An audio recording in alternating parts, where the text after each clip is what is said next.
to LTTV.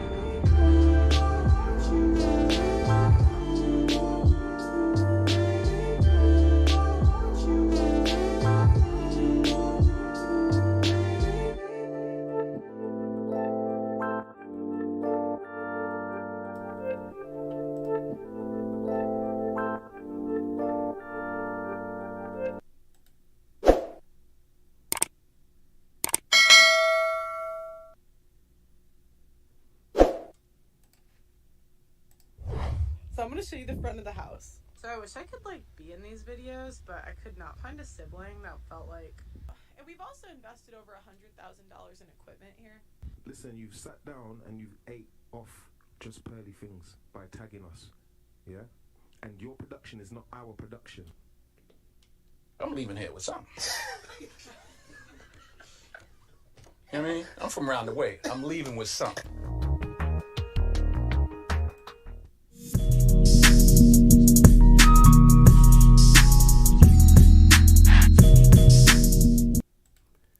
Yeah, LTTV, Blunt Talk with LT, back at it with another video. All right, let's get into this one. I don't know what the fuck this is.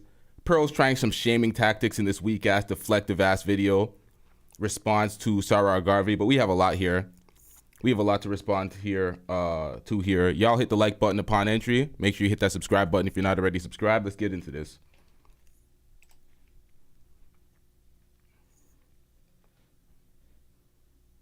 What up, guys? Welcome to the Just Pearly Things YouTube channel. Today, I'm going to be telling you the truth about Sarah. So, there's been a lot of controversy this week, and a lot of people have had my name in their mouth, and I just think I owe it to myself to be able to tell the truth. Because at the end of the day, on this channel, we tell the truth no matter what. Yeah. And I just think that if people are going to talk and talk and talk about me, I have a right to defend myself. I have a right to say what actually goes on. And I'm so tired of these people coming at me for everything. And it's like, you can't even tell the truth about anything anymore because people are pandering to their audience. So one thing that people have accused me of is grifting and regurgitating. You just regurgitate what you hear. You just grift. And you're just pandering to an audience. It's like, I can't have my own thoughts or opinions without them believing that those are not my thoughts and opinion. Stop the cap. Now, in a debate against Hafiz, she said that she was reiterating, not regurgitating, y'all all use that shit wrong. She was reiterating talking points from Rollo Tomasi. That's what she said. She said it herself. She said this is entertainment. She's trying to represent male talking points while being the ultimate modern woman. Let's get back into this. On top of that, people will say that I'm doing this for money and that it's all about money to me. Where do I begin? Hide the money, y'all. There's poor people around. With your broke ass.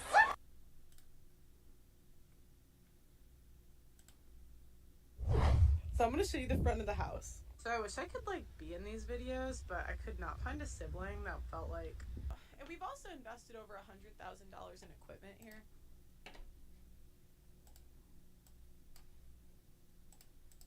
Listen, you've sat down and you... So I wish I could be in these videos, but I could not find a sibling that felt like. And we've also invested over $100,000 in equipment here. Now, she said that she started her entire studio with I'm not going to misquote her, not the entire studio. She said she started this with a $5,000 investment for equipment from her father. Now she's saying that she put $100,000 of equipment into the studio. Let's get back into her response video. A couple months ago, I made a friend in England. And this friend and I were best friends. We were literally so close. Her and I would go, when I first got to England, and this is before the whole YouTube stuff. She was there literally before I had any ounce of fame to my name. And she honestly saw me grinding and trying so hard to get this YouTube channel. Now, this says the truth about Sarah, not Sarah. and she keeps saying she as if she's speaking to a woman or speaking about a woman in this. So Ground, right? So I'm in England, and mind you, I'm alone. You know, my family is in the U.S. As you guys know, I have 9 siblings, and it's really hard for me in the U.K. because I really, really miss my family. A lot of people want to know why I came here, and I came here to pursue a pro contract. I was actually offered one in the fall. I turned it down because honestly, the YouTube stuff got too big. But yeah, when I got to England, I was alone.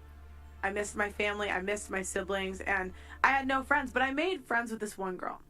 And this is back when I just started my channel, and I really didn't have a lot in common with the girls on my team at the time. And I was in a long distance relationship, so it was just like, it was just hard. But this girl really got me out of that. She was someone that I could talk to, someone that I could be close with. And so what we did was we went to France. And I'd never been to Paris before. It was so cool. So we saw the Eiffel Tower, the Mona Lisa, like all the typical France stuff. And she was crying there because her mom had been to France, and it was just like her mom had so much fun going to France, and it was just her We don't care. Let me tell you something. We don't care. dream, honestly, to go to this place. So now fast forward when I started the channel, this girl was in a ton of my vlogs, and she would see me. At the time I did a lot of random content, so I would do vlogs, I would do reaction videos, and it was just whatever I wanted to do. But I told her I had this idea to start my show. And when I started my show, I thought that it was so cool being in London because, you know, London is the most diverse place I've ever lived. Like, I've been on teams with a lot of different personalities at the time, but I've never lived in a place where I could talk to someone from Italy, to someone from Spain, to someone from Portugal. And it was just so cool. So I was like thinking, we should bring everyone together to talk about relationships. That's the one thing. Who doesn't have that? Who doesn't have relationships in common? So, and at the time, she had come on my show, this friend, and we were close. She was on the very first show. Fast forward a week or two. She, not a week or two, it was actually a couple months. And this was tough on our friendship because I just didn't have the time I used to. Everything blew up so fast. Everything got bigger and bigger and bigger, and I just genuinely didn't know what to do. Crying to me, and I'm not having that. I mean, how do you handle extreme fame at 26? There's no book of how to do that.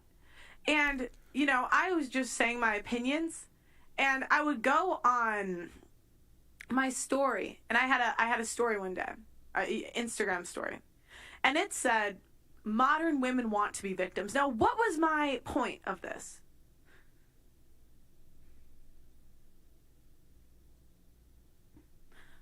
I kept having girls come on the show and claim they were abused, but had no evidence.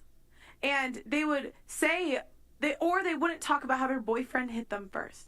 And they were very deceptive and misleading. And what I realized is a lot of these women want to be victims. It doesn't mean all women. It doesn't mean 100% of women. But a lot of these women don't care about the truth. They just want to be victims. And that's what I was talking about. But this friend took it personally.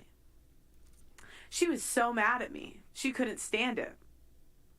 And she said to me, I can't be your friend anymore after those comments. And I was sad, guys. You know, at the time I was in America, I was collabing, I was doing all this stuff, and she messaged me this. And I was so sad because I had no other friends. And I was so lonely. Crying to me, and I'm not having that. Clearly, she's not talking about Sarah Garvey. She has to be talking about the friend that she called fat, that she made the insensitive comments about. This was a troll for some views. Do you know what it's like to be in another country where you know no one? And everybody that you talk to is trying to get something from you, especially the more famous you get, because everyone is always trying to get more money from you. Everybody's trying to get more, you know, clout off of you. And it's really hard to see who has good intentions and who doesn't. But this girl was there from the beginning, so I thought she had my back. But it turns out she didn't. Until a month later, she came back and she said, Pearl, you were right. I'm sorry. I freaked out. And she started to come around to a lot of the ideas that I had. Now, don't get me wrong, she is nowhere near a conservative, and I am nowhere close to a feminist, but it really showed that even though we were on opposite ends of the spectrum, you can really work through things and talk about them. Now that we are friends again, everything was back to normal, right? And why wouldn't it be? But, there's always that level of, will things go back to the way they were? And for the most part, they did. She started to come on the channel again. She started to hang out again. And then she went on the show one day, and she sat next to someone named Sarah. And see right there? Right here. And then she went on the show one day, and she sat next to someone named Sarah. And Sarah was a really interesting girl. I mean, this person came on the show and really agreed with my friend in the beginning. But what was interesting was that now my friend disagreed with her. And that is the truth about Sarah. Just like a woman. And that's the story, guys. I know. You might have thought this was just a random story, but it did have stuff to do with it. So yeah, she came back on the show one day. She sat next to someone named Sarah, and that's the story. So that's the truth about Sarah. Yeah, they sat next to each other on the show. So guys, thank you for. Is that supposed to be a joke?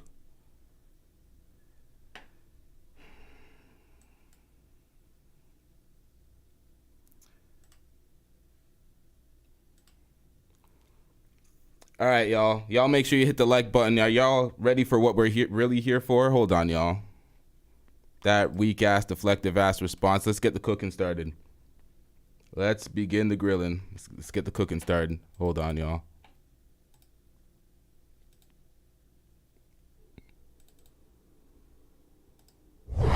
So I'm gonna show you the front of the house. So I wish I could be in these videos, but I could not find a sibling that felt like. And we've also invested over $100,000 in equipment here. Listen, you've sat down and you've ate off just Pearly things by tagging us, yeah? And your production is not our production. Our production is big out here. You get me? I got bare smoke for you lot, bro. Both of you lot. I got smoke for ABBA and Preach, bro. I got bare smoke for you lot, bro. Both of you lot. I got smoke for ABBA and Preach, bro. Bro, please don't mention it. When you say that, don't say we, just say you got smoke, because I ain't got no smoke for no one. Obviously, we spoke about Pearl kicking me out of her podcast, wanting to be the power queen. Before then, when I was chatting with the concierge, he let me charge my phone, innit? So... Who? Now, this is Esther. Esther was a guest on Just Pearly Things show who constantly went out sad and went there for repeated punishment. Let's hear what Esther has to say. Now, Esther has her own podcast in her own studio, or maybe she's renting the space. But King Riches, come on, man. Even Esther, a guest, has her own podcast on her own platform.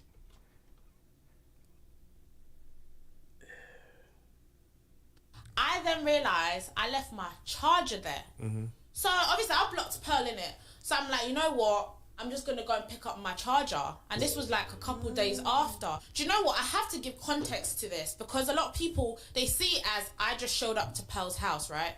Pearl records in her apartment, which I don't understand why you would do that. And the building she lives in, it's not a conventional block of flats.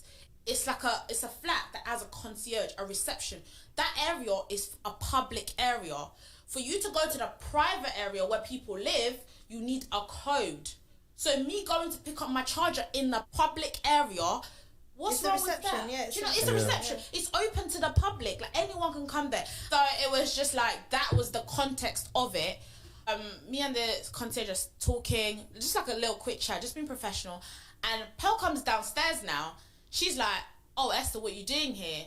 I'm like, oh, I'm just speaking to the concierge because at this point, that's all we're doing for me to then leave.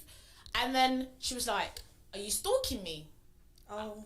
I was like, what? You know? So obviously, she says, are you stalking me? I'm like, no, I'm not stalking you. I'm just talking to the security. And the security was like, oh yeah, she's with me. Don't worry, you're calm. Like, everything's safe. You're good. Yeah. She goes upstairs now, calls down with the security, and she's like, oh, Esther shouldn't be here. Why is she here? He's confused because he's like, wait, why? There's not been any complaints made about Esther. You've not said anything about Esther. So he was like, oh, no, she's fine. Like, she's just with me. Like, basically not even is confused. Like, why is this girl wanting me to kick her out? But as soon as she starts talking like that, I was like, listen, I'm going to leave because I don't want to get you in trouble. So I leave now, and that was it. The next day, I've now seen a video on her YouTube saying crazy lady is stalking me. Oh my God. So she starts this whole story talking about how she was scared and she's frazzled. And now I need to play the video. Okay. I read a strongly worded email. Of course. I'm just going to read you a little excerpt from it. But I cannot have my concierge being friends with the crazy lady. Like, you need to do that on your own time. You're working.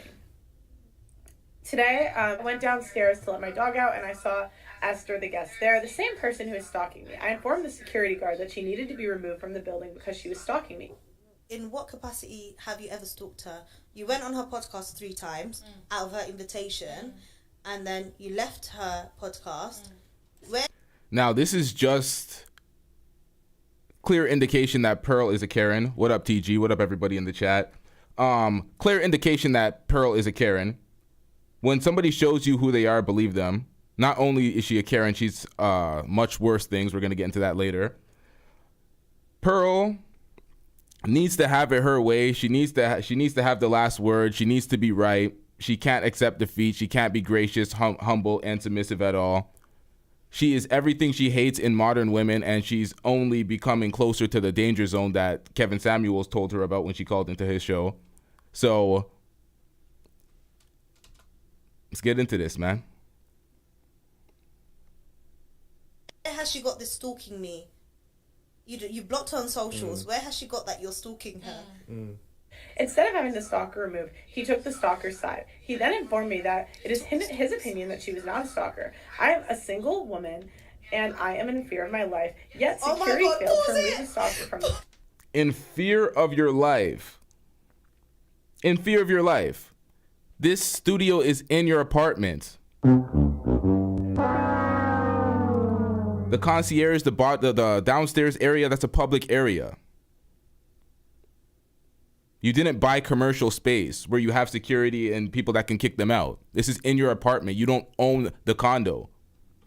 She said she's a single woman and in the condo building. Fear of her life.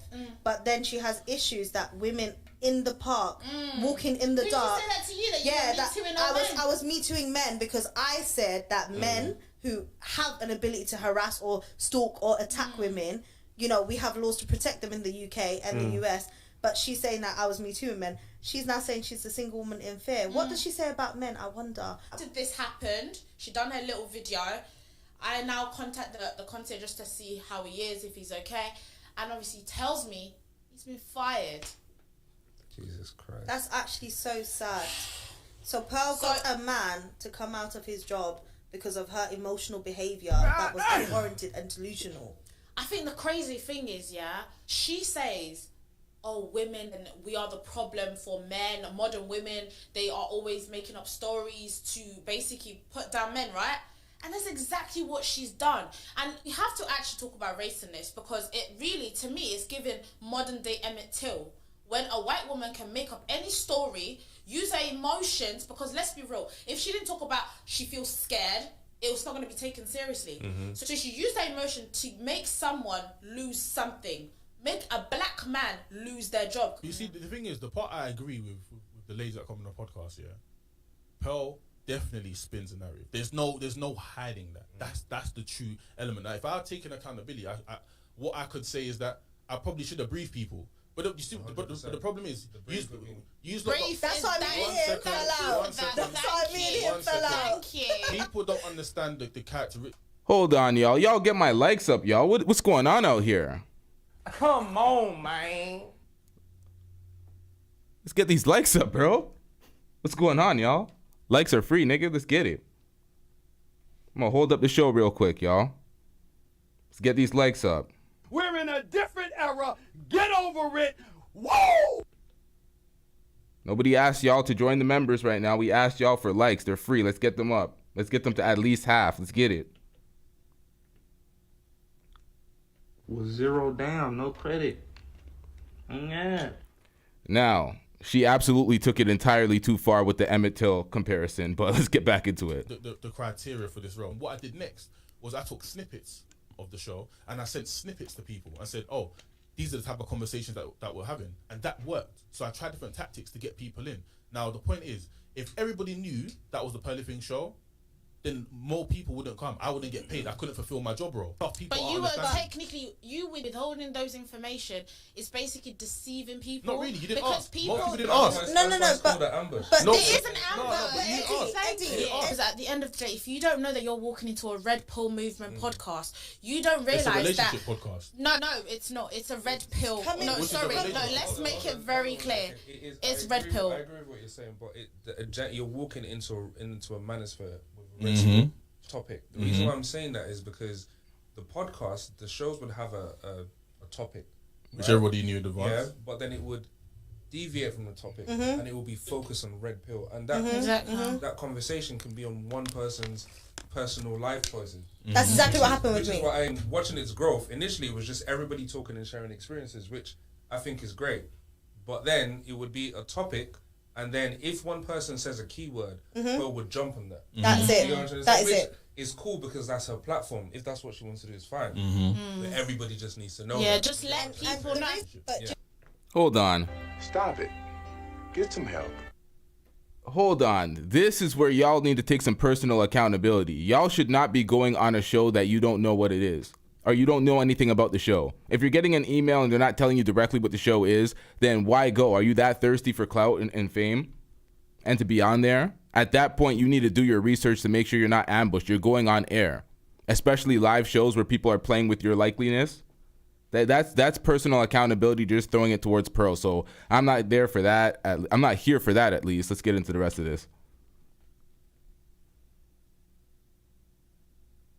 You know what the problem is? The problem is, like, her podcast is for what Red Pill. It's not to actually dissect, and because I've said it on the podcast when I was there. I said, I'm brought up in a very Asian way, right? It was the British in me that was like, you know what, bun this, bun that. Like, it was like, why should I tolerate this? Whereas my mum tolerated way more than we ever tolerated. That's the British side, the liberated Western liberal, side. yeah. And I said that, and I said I made a mistake by coming away from my roots and sort of adopting this mentality. And now I've deeped it, and I realise actually I prefer the way my culture does things anyway. If I could go back, I'll probably have an arranged marriage. I'm not gonna lie. I don't believe in this Western love that we were ambushed with, right?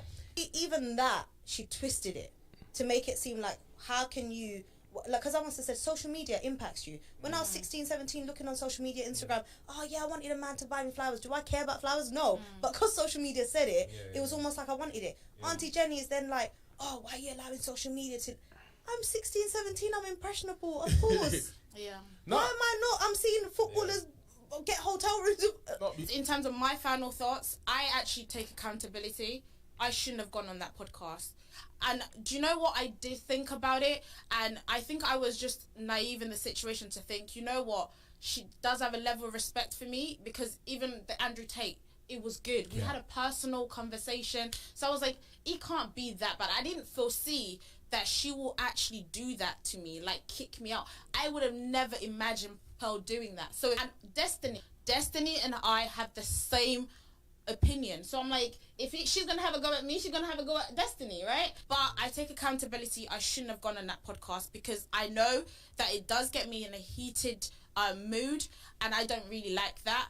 And I actually want to say as well to other people out there, please, if you see anyone reach out to you talking about they're going to put you on a YouTube podcast with lots of followers, please know that it's just Pearly Things. Just know that, because that's what she does. And know that you want to go into that that situation. Research it. If that's what you want, then do it. If you don't, just say no. Don't be like me. No matter, even if it's Andrew Tate, even if you like that person, because that's what I fell for. I think it's been by, you know, we call the show Trigonometry. She's been there several times. She's capping. She is capping. She's trying to utilize this situation for an opportunity to propel her platform like most people are. It is what it is. But she went there several times. She had an opportunity to sit there with Brittany Renner and Andrew Tate. People she was trying to chase clout to be in the same room with. So no excuses, none of that. She's saying she's taking accountability while playing the victim. So I don't want to hear that. Let's get into this. These two white guys hold Pearl accountable. Unlike the people we're going to see on Valuetainment, these guys get to the bottom of it. She's not able to wiggle out of any of the capping because she'd be capping and she'd be wiggling out of all the questions, deflecting and going to the next, but they hold her accountable. Let's get into this. Yeah. But even by our standards, this has been pretty triggering for a lot of people. However, there's something even more triggering that I do have to ask you about, because in between the time that we booked you to come on the show and you actually coming on the show, you had a guy called Nick Fuentes that you interviewed. Yeah, Nick. Yeah. And then you did an interview with this guy. Like, this is not a guy we would ever have on because he's a racist, Holocaust denying piece of shit as far as I'm concerned.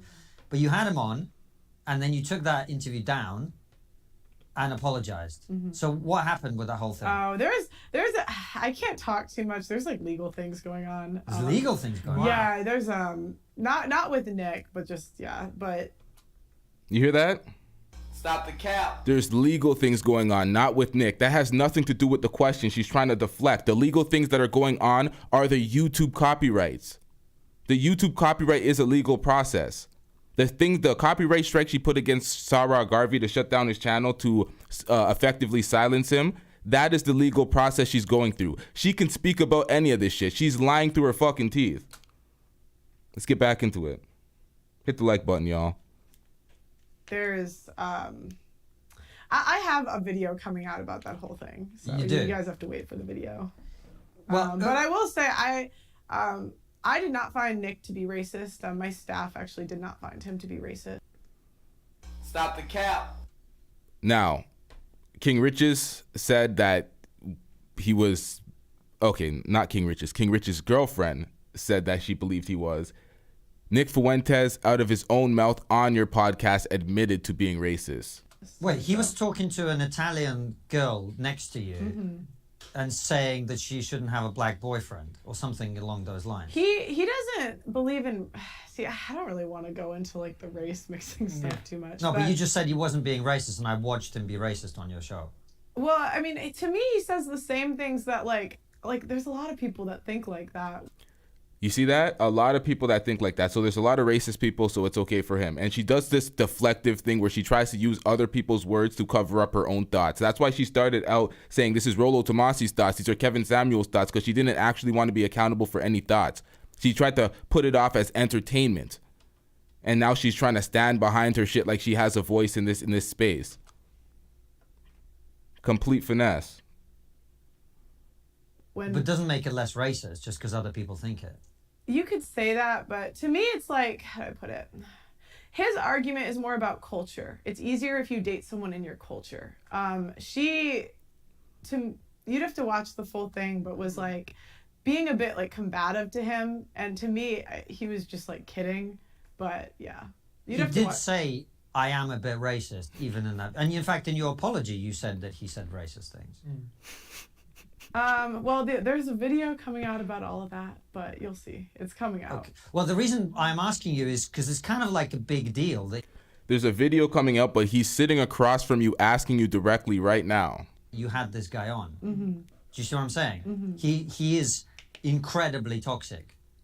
I'm just telling you my personal experience with him. We filmed hours and hours and hours of footage with him. We don't care. Let me tell you, we don't care. I'm gonna let this play, but remember what she said, her personal experience. He's a nice guy, blah, blah, blah. We hear this same thing from the Valuetainment people vouching for other. Let's get into this. Y'all will see the similarities. There was that one to me, if you watch the full clip, it puts it in a little bit of context. Yeah. But he was really polite. He showed up on time. Like, we just... Yeah. He also... And honestly, he did a panel, and he spoke about his opinions on race mixing, and a lot of people agreed with him. Okay, but that doesn't change whether it's racist or not, right? But what I'm getting to... Do you think it's racist to, like... Because I'm curious. Yeah. Do you think it's racist, like, if I'm Irish and I say I want to date someone that's Irish? Do you think that's racist? No, but if I say to you, you're Irish, therefore you shouldn't date a black man, that is racist, yeah. If you're Irish and... Because when he spoke about it on the show, it was more about culture than race.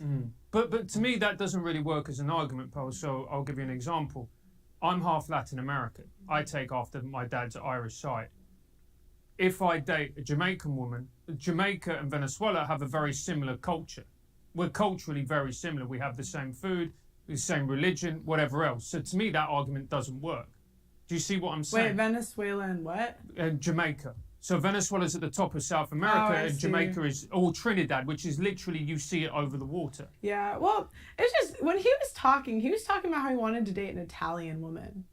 Like, versus, like, he even said he wouldn't want to date a British girl, he'd want to date an Italian woman. So I was like, how is he a white supremacist? No, he's allowed to date who he wants, Yeah. but him telling your Italian friend she shouldn't be dating a black man, that's the racist part, don't you think?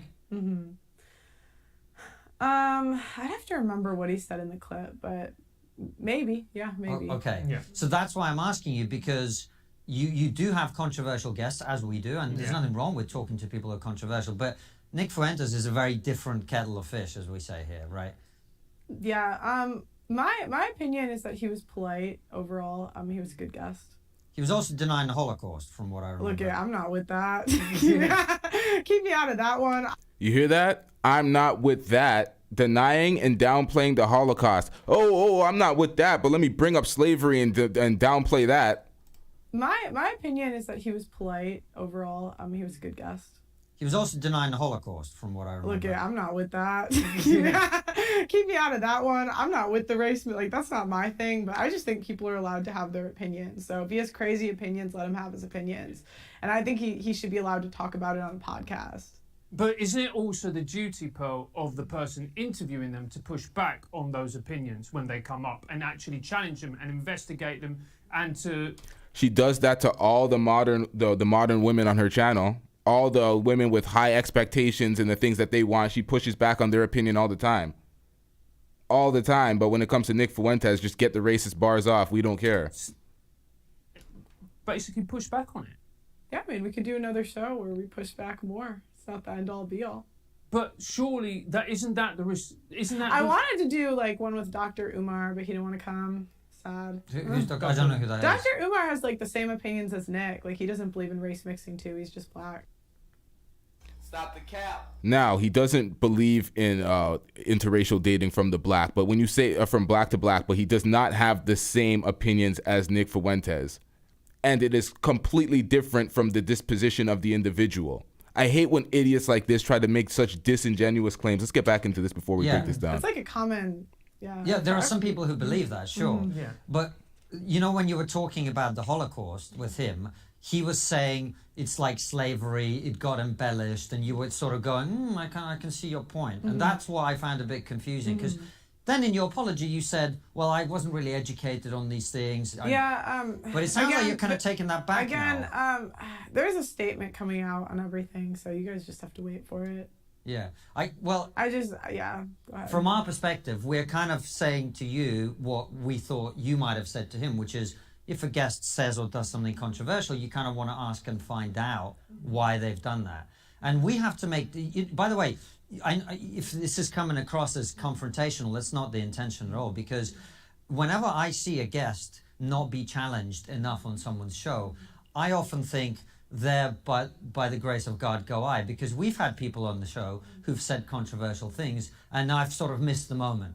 And I kind of didn't challenge them enough, and I felt bad about it afterwards. Yeah. I don't know if you remember, because you're not a political person, you might not. There was a guy called Darren Grimes who had a guy called Dr. David Starkey on, and he said something about how, of course, slavery wasn't genocide, otherwise there wouldn't be so many damn blacks in the West. Right? And that got picked up by all the media, and they all had a go at him. And I just saw a fairly young, inexperienced interviewer in Darren failed to challenge someone who he looked up to and respected on what was just a bad phrasing more than anything, right?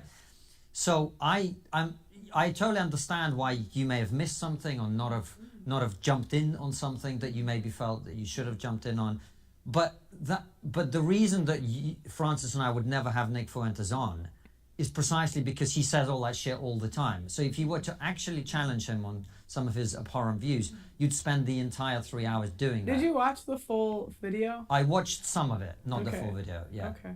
I did challenge him at points of it. Okay, well, tell us about that. Tell us. I mean, we had a whole panel on race mixing. Yeah. And like we had that was why he came out. Like You deleted and hid the footage. So when she always tries to expand and act like, oh, if you watch the whole context of it, you would see that it's not that bad, but you deleted it.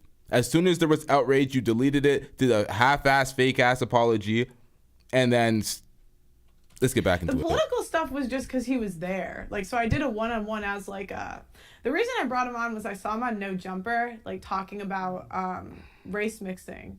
And I've heard that point of view, but it's usually like not, people look different that have that point of view usually. So like I've heard it, but I've just never heard it like that, I guess. So we just brought him on a panel just like about race mixing, and they did a whole panel on it. But then he was denying the Holocaust. You know, that was crazy. That was... But that's what he does. That's why I'm asking you. Well, but we brought him on to talk about race mixing. That's what we brought him on, because it's a relationship show. And then we just interviewed him because he was there. But there will be people, Pearl, who will say, well, if you're going to bring that person on, and look, again, this isn't to, misrepresent or do any of those types of things. The reason we have this show is so we can talk and have honest conversations, because part of this is for me to clarify my thinking about different issues. That's why we do the show. But part of it is also when you bring someone on, you can't also ignore that element of it. Do you see what I mean? I just don't know what you mean by ignore. No, because if you're not addressing the fact that he's a Holocaust denier, then you're ignoring that. Do you see what I mean? I mean, I don't agree that the Holocaust didn't happen. Yeah, no, that's reassuring. I mean, I was just listening to him. Yeah. And I think you're allowed to listen to people that you might not agree with. And I think as women, we're more agreeable than... Stop the cap. Once again, you weren't just listening, you added on. He was talking about the Holocaust, and then you went into slavery, and then downplayed slavery. You weren't just listening, you added. People weren't mad at what Nick Fuentes said. We expected this from Nick Fuentes. They were mad at what you said. And then all the behavior following. All the refusing to be remorseful or show any contrition, that fake ass apology. Now you're trying to stand up and buff up your chest and trying to defeat the internet, and the internet's undefeated. Only an idiot will try to defeat the internet. Everybody knows that you'll get packed up by comments. So it's like, what is she doing at this point? She needs to win. She's the ultimate modern woman. She's everything that she speaks against. And for the fact that nobody could see this and they allowed that this type of ascension in this space, it's pathetic. That's why I laughed at the manosphere. And then the black manosphere is going back and forth.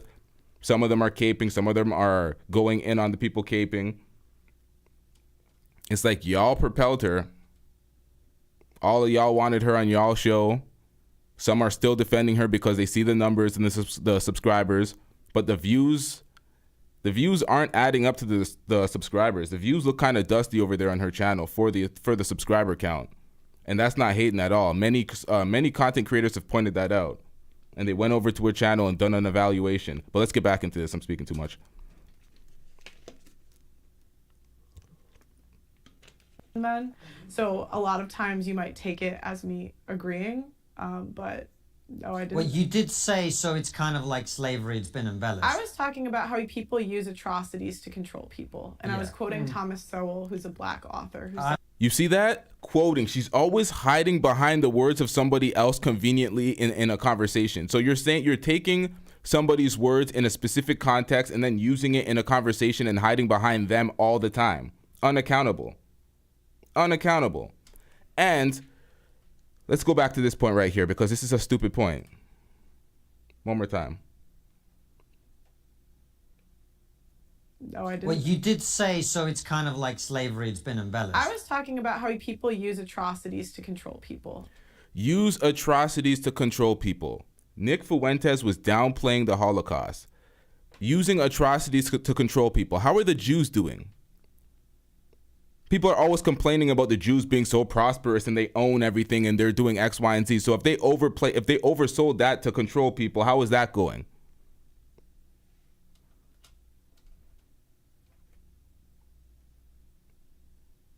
And I was quoting Thomas Sowell, who's a black author. Who I'm said very the same familiar. I'm a thing. big fan of Thomas Sowell. Yeah, so I was quoting Thomas Sowell and speaking about his ideas if people watch the full interview. Yeah. And I said that in the interview. Yeah. Well, and I was talking about how people use an atrocity to control people. Yeah. Mm-hmm. So, but you don't think that's what happened with the Holocaust? It sounded like it based on what he was saying, but he's a well-known Holocaust denier. Of course, it would sound like that. That's where I was feeling. Sorry, Let me forgive me. finish. At the time, that's what I was talking about. It sounded like some of Thomas Sowell's ideas, but do I think that the Holocaust didn't happen? No. Then that's crazy. Yeah. Go ahead. So, I guess, what do you think your responsibility is when you bring on controversial guests onto the show? Do you have any responsibility? What do you believe? For the guests? No, not for the guests. Mm-hmm. For the content that you put out, Pearl. Yeah, I'm responsible for all the content I put out. You're responsible for all the content that you put out. And do you now look at that and think you shouldn't have done that? You made a mistake, you made an error? I don't regret having someone controversial on. If I had to do it again, I would have maybe had someone on the opposite end of the argument that could push back. But how I probably would have did it if I had to do it again, one full interview with both of them. Let them talk, let them say what they're going to say, and then bring them together. So who would you have on the other end? So you'd have Dr. Umar! but those are two people who share the same viewpoint. It's just one happens to be white, one happens to be black. Mm-hmm. You see how they misrepresented Umar? That's not that's playing. Do you see that's kind of identity Well, politics? yeah, but then we did a whole panel with people that disagreed with him, so we did do that. All right. Yeah. Well, what I'm a bit confused about is you did a whole apology, but it sounds can you like you're stop not. asking me about this? Like What? It kind of matters. I have a statement coming out about it, so. Yeah. Okay. All right. Well, we'll leave it to your statement. So, the saga continues with Just Pearly Things. What Pearl has attempted to do at this moment in time is she has attempted to erase me from the history of her live shows. When myself and Pearl normally worked, it was normally on a live show. So what she has attempted to do is erase my YouTube tag from any titles on the videos.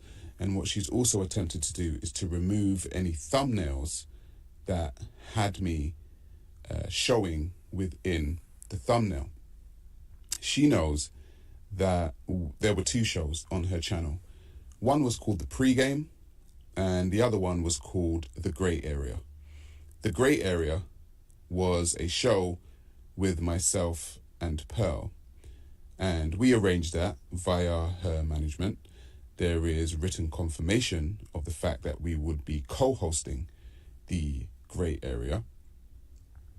What you have here is when Pearl 10 months ago left the country and she asked me to sit in on as host of her show, and I done that again for a fee.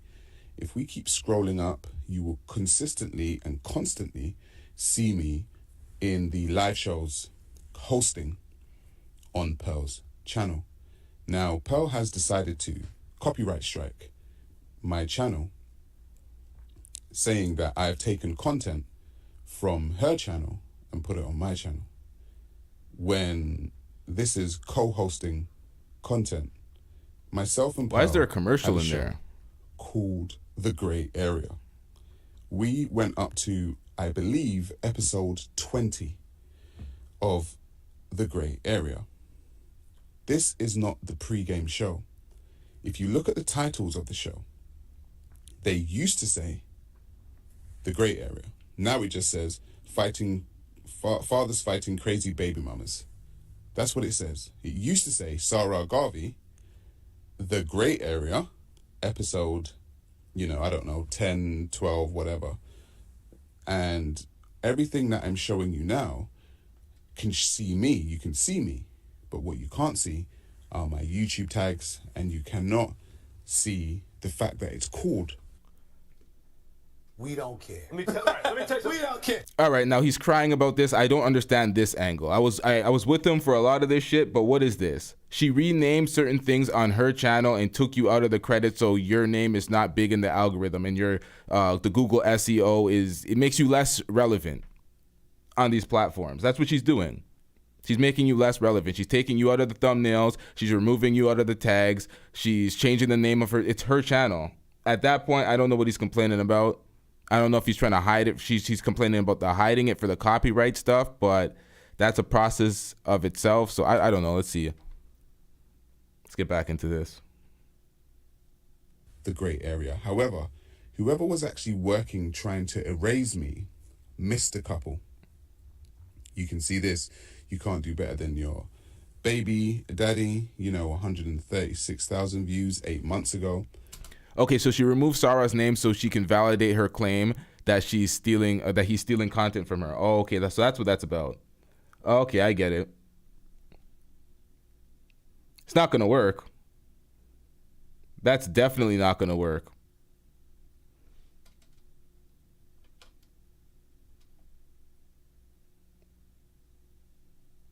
All of the content that I put on my page was from our co-hosted show called The Grey Area. It was not the pregame, which is another show that she already hosts. And that's a show that... Yo, you could rename it, change the tags, do all that all you want. That's not going to hide it from the copyright system at all. That's not going to do anything. So all of this video, this was, I think O'Shea posted this for him because his channel shut down. But that's not going to do anything for her. She's hiding evidence and it's going to fail. So let's get back into this. She does weekly. And I want to reiterate, this is our show. Broken women equals a broken society. 310,000 views 8 months ago.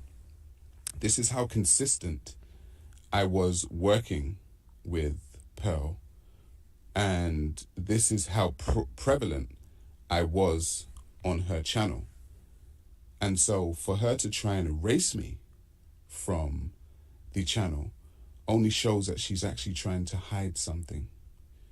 Now, we will keep scrolling up. This one is called Virgins, and this has got 112,000 views 6 months ago. We keep scrolling up. Again, we had To Catch a Cheetah on from America. We had some special guests on from time to time. And as you can see, there I am again. Why aren't fathers appreciated more? 100,000 views. The reason why you see me talking first on the show is because I would introduce the show and I would say, welcome to The Grey Area with myself, Sarah Garvey, and my co-host, Just Pearly Things. Again, this is a co-hosted show. This is not a separate show. This is a separate show from the pregame show. This is our co-hosted show. So her illegal copyright strike of my channel should be dealt with by YouTube. And I believe that she should lose her channel for filing multiple false copyright strikes against my channel. Men and women are lonely. As we see, this goes back 5 months ago. Okay. They do give you that warning when you do file a copyright claim against somebody else, that if you're filing false copyright claims, false copyright strikes, you can lose your channel. But we've seen with many other content creators that gotten away with that successfully, nothing has happened to their channel. They didn't even get a strike in return. They just moved on. It's like an allegation. Nothing happens to the person making it when it's found out false. Do is that she would cut these episodes and she would post them on her channel. There we go. The Grey Area, episode 17. Now, have you noticed that none of the other clips said the Grey Area or what number episode it was? That's because she's erased it. She's actually erased my YouTube tag from this title also. However, whoever was doing this... Now, I could tell y'all what's going to happen with this already. Sarah's going to win the copyright battle, but he already took a massive algorithm hit because he got a bunch of subscribers and he was not able to upload for a while. So he's taken the algorithm hit, and that's what's going to happen to him. They didn't do a very good job. The Grey Area, episode 18. Okay? This is not the pregame. How did we jump from Sarah Garvey not having anything, or there was no such thing called the Grey Area, to all of a sudden episode 18? I have no idea why this is episode 17. We've already gone past 17. Whoever was doing her numbering clearly couldn't. You'll stop promoting Mike TV in the chat. Y'all keep doing that. Somebody try to promote him on the other thing. I don't fuck with Mr. Real Estate. He could rebrand himself all he want. He has some good videos and making some good points about this Pearly situation. But I've not forgotten who that fraud is, so I'm not fucking with that nigga. So that would be episode 19, and I think we went up to episode 20 or 21, I believe. I don't know. Here we go again. 173,000 views. The Grey Area, episode 18. They clearly cannot count. This would be about episode 20. And so there you have it. I was continuously upon Just Pearly Things' channel as co-host. That was all written down. That was all confirmed. She knows it, and I know it. So please don't believe the lies and the falsehood that I'm just doing this for clout. I was already on the channel. I had been on there for at least a year now, and we have written confirmation that we work together. She grew up in Chicago in a 10-bedroom home. Holy shit, a 10-bedroom home. Her family's got some money. Holy shit. Pearl, you've been hiding that from us for a little while. Her mother was on the board of directors for UN Women USA, and her father was an entrepreneur. So basically, you know, Pearl is dipping her toes in the water, sitting down with a anti-Semitic, Holocaust denier, white supremacist, white nationalist. Now, when y'all, I don't think I made a video for, he was Mr. Real Estate at one point. He was going around doing everything for clout. He was pretty much like the Daryl Long. That's why his channel's not fully monetized the right way, and he's just working off his super chat. These niggas were breaking all sorts of YouTube rules. They were harassing people in their personal life. They were doing the same type of bullshit. I don't fuck with Anton, but he went and targeted Anton's wife way before any of this shit's happening now. He's done all sorts of corny shit as Mr. Real Estate to the point where he rebranded to Mike TV. The man's a cornball. Yeah, he has videos calling out Sarah Garvey. I seen that posted yesterday. Didn't watch the video. It's 6 hours long. He has videos calling out Pearl. He's pulling out all sorts of receipts from who knows where. He's doing a good job cooking them. But I have not forgotten who he is, and I don't support that clown. So y'all can support him all y'all want. Don't try to talk that shit to me. Put that bitch ass nigga on me. Hell nah. Hell no, I already know he's a clown. Continue liking the channel. Good job. I don't care, man. And just trying to have a casual conversation with someone who is basically denying the atrocities of the Holocaust. 6 million Jews were killed. I had family members that were killed. I've been to the Holocaust Museum. The Holocaust Museum in Miami is literally across the street from my house in Miami. You know, the building with the big hand out there. And everyone is entitled to her opinion these days. Nothing like a 24-year-old American who knows nothing about the Holocaust to weigh in that he thinks the atrocities of the Holocaust were a little overblown. There are concentration camps in Bucharest, in Auschwitz, all over Poland, all over Germany, littered with the dead bodies of Jews and gypsies and handicapped people. And Listen, you said you agree you're a big supporter of Sarah, but the receipts don't lie. This is about Pearl. We cooking Pearl out here. This isn't a stand up for Sarah type shit. He can do that himself. I want to see the receipts because everybody's saying they're horrible. I don't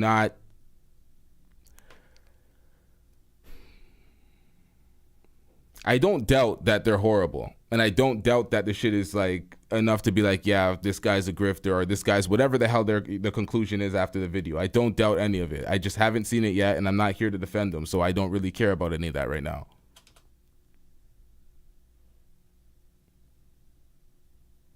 and basically people who went against Adolf Hitler and that'll never be heard from or seen again.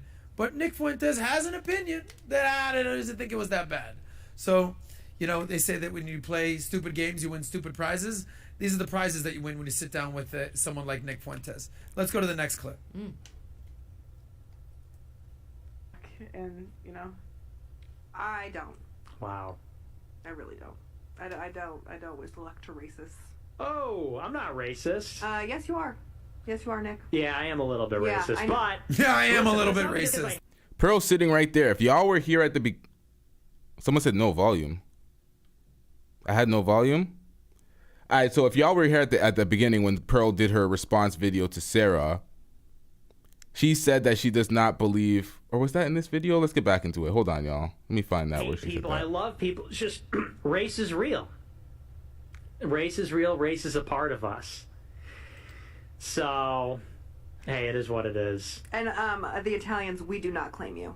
Oh, hey, the Italians don't claim you. You're the one dating the black guy. The Italians don't claim me. They don't claim you. Oh, no, they claim me. They claim me. I don't think so. They do. Italian guys, yeah. Italians, Tell an we're Italian big- guy we're big about your lovers. affinity for black guys. That'll go over real well. Good one, Nick.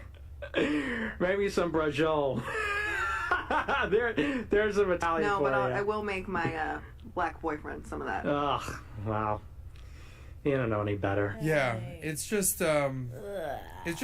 I think, you know, here's what I will say. Don't cancel this guy.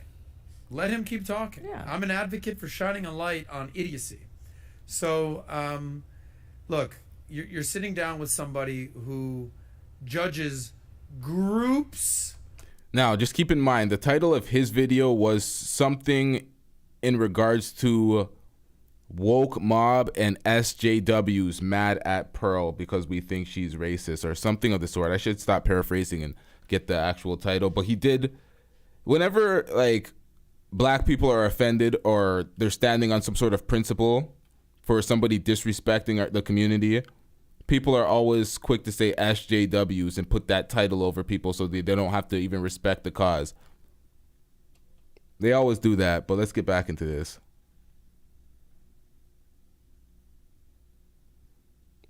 Of people, okay? When you're like, all blacks are this, all Jews are this, all whites are this, all Mexicans are this, that's a very dangerous predicament to be in, okay? And this is somebody that Kanye West has aligned himself with. And that's a very tough needle to thread when you're Kanye, because he's like, love the anti-Semitic stuff that you had talking about, Nick, but I'm just going to look the other way about the black stuff. So if there's anything that we can say about Kanye, is obviously no fan of Jews, but loves blacks. So how do you advocate for someone like Nick Fuentes? Kanye doesn't give a fuck about nobody but himself and Kim Kardashian. If you listen to Kanye enough, Kanye cares about himself and his family. Kanye doesn't give a fuck about anybody. Kanye will use an opportunity to finesse support from the public. But you hear it from Kanye himself. I give a fuck about Kim more than any of y'all. That basically is like, ugh, black people, ugh, can't believe it. It's like, how do you I think it's just congregate around that? I think it's not even so much what they're having the attitude about. I think it's more so just the way of like behaving, like that whole mindset of like, okay, maybe I don't hate the same type of people as you, but I understand that feeling of like hating a specific group of people. So I think maybe that's where they feel like they relate, even though not necessarily on the same things. It's just the way it's structured. I think they agree with, which, I mean, everyone's entitled to their own opinion, so, you know, you're more than welcome to do that. I think what you got to be very careful is when you have those type of controversial guests on and you agree on certain things, you have to do a very good job explaining yourself. Because you can see that clip from Pearl and instantly be like, ugh, you know, this, have an opinion about her and you don't know anything about her. We've done a lot of coverage about Pearl. We've pretty much made up our mind, and we're about to get into something way worse when she gives her opinion on reparations. You can tell that she has no clue what the fuck she's talking about, and we're going to get into that. It is kind of a real tough thing that she did say, you know, both of them, because with history, you know, there's proof that, you know, Holocaust took place and slavery took place, and they're both horrible things, you know. So to kind of downplay it, to kind of get your point across, can offend people, and you know, for the right reasons. You know, you've had family that, you know, did pass away from the Holocaust, so you know, people who maybe have more of an immediate relationship with that whole experience, they take a lot of offense to that. So, but that, you know, that comes with the territory of saying bold statements, you know, putting your opinion out there. You're going to have certain things where people are going to push back at you. You may say something that didn't come out the way you wanted it to, and, you know, that's just kind of how you have to deal with it. But, I mean, that's what happens when, you know, you got freedom of speech. You have the freedom to say what you want. Yeah, and I'm okay with that. So, look, here's my message. I think at the end of the day here, a lot of people out there are trying to cancel Pearl now. Yes. Or call her a racist, or basically say, you know, that she is taking advantage of people, or she has a lot of black people that work for her that are basically up in arms about this. I get it. This is my opinion now. I think Pearl is a good person. I do not think that she's racist. Yeah. She has not shown us anything like that. I think she's a person that is open to sitting down with any. Who? He said me, us. He spoke for her and she allowed that, but. Buddy, but sometimes when you're open to sitting down with anybody, you get sat next to somebody. I hope y'all remember, he said the same thing about Pearl that Pearl said about Nick Fuentes when she was denying his racism. Oh, she was a nice person. She was nice to everybody around us, X, Y, and Z. She said the same thing about Nick. He was a nice person. He was nice to me, though. Like, these disingenuous arguments. It's terrible. To be a nice, cordial person and still a fucking racist. Very bad. Okay? Nick Fuentes is asked to be on Valuetainment multiple times. Yeah. Multiple times. We said, do we really want to give this person a platform? We're not anti giving him a platform. We're just not pro giving this person a platform. I'm not ruling it out. You know, I think it would be hypocritical for us to say we would never have him on a platform. That's not what I'm saying whatsoever. It's just, are these the conversations that we really want to have with somebody? Correct. And the lies and the peddling of myth truths that are out there. So I'll tell Pearl this. She's 26, okay? Everybody's entitled to some mistakes. It's not like she was the one making these atrocious comments. Which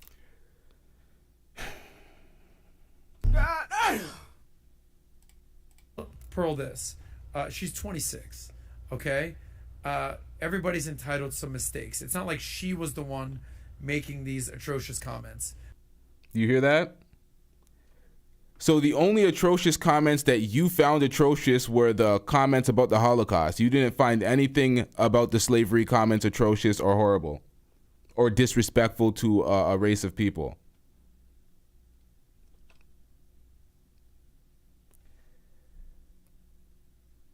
But she is the one basically giving him a platform.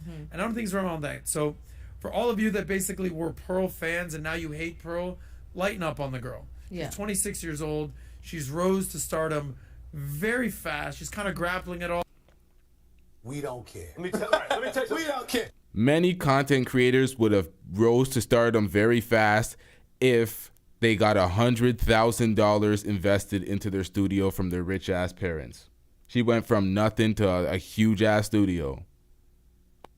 We've had some moved to the place where she can finesse the blacks the easiest in the UK. We're going to get into that shortly. Private moments out there where I had to give her a hug, where she was basically going through some emotional stuff.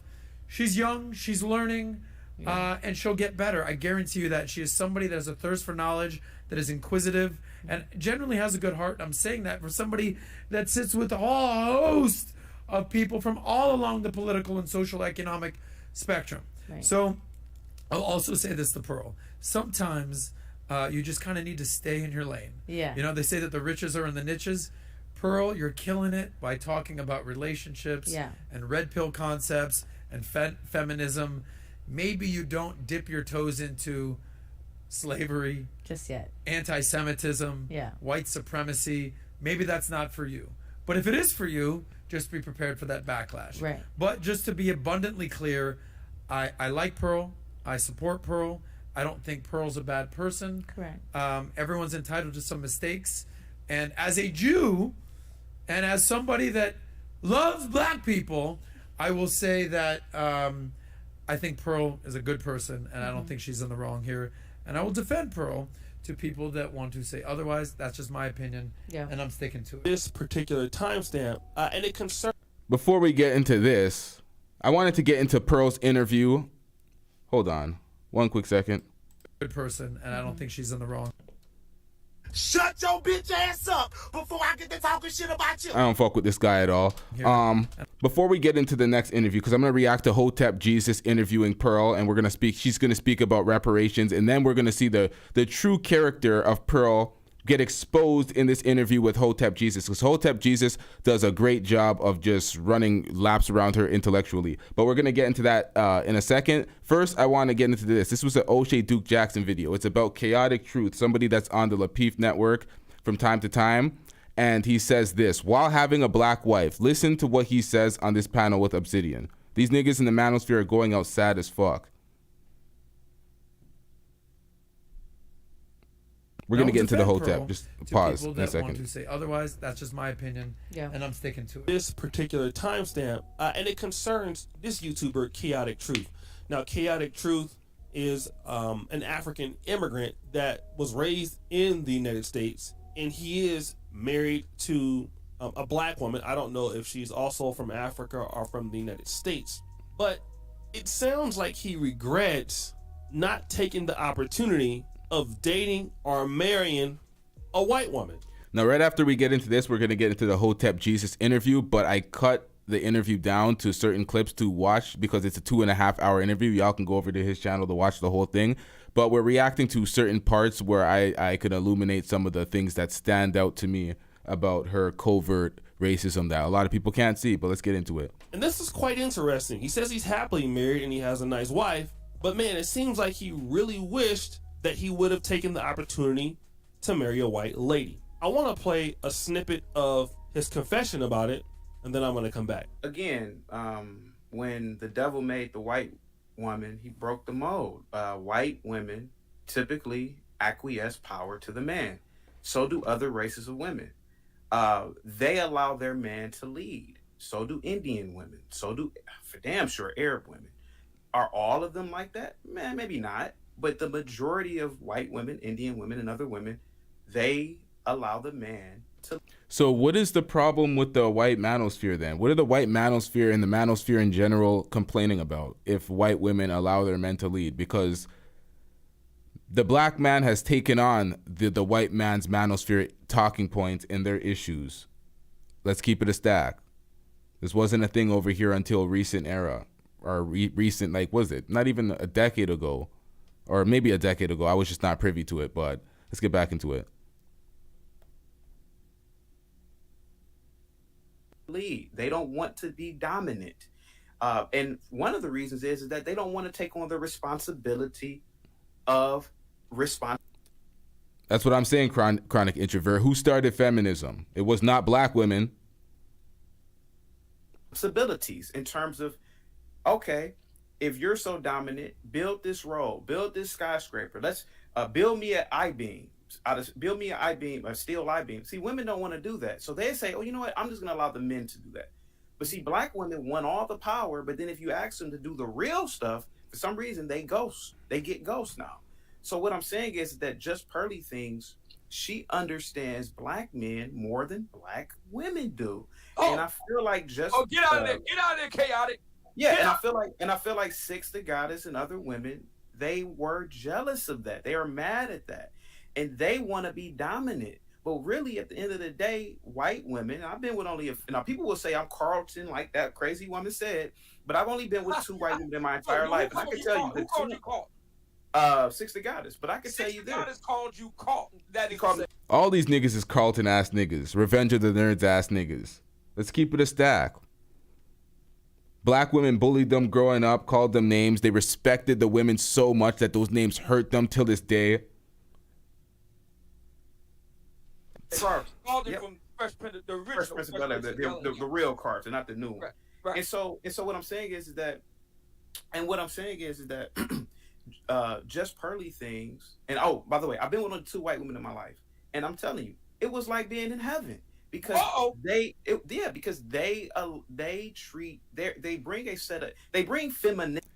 Understand, y'all, that this nigga is married to a black woman right now. Do you know how sad his wife is going out right now? You're just disgracing your wife all over. Like, these niggas are just poor representations of their relationship. Like, we talk about modern women disrespecting their relationship, doing the most with these niggas while they're in relationships, and all these niggas are making these videos going out sad. We call out modern women all day, rightfully so.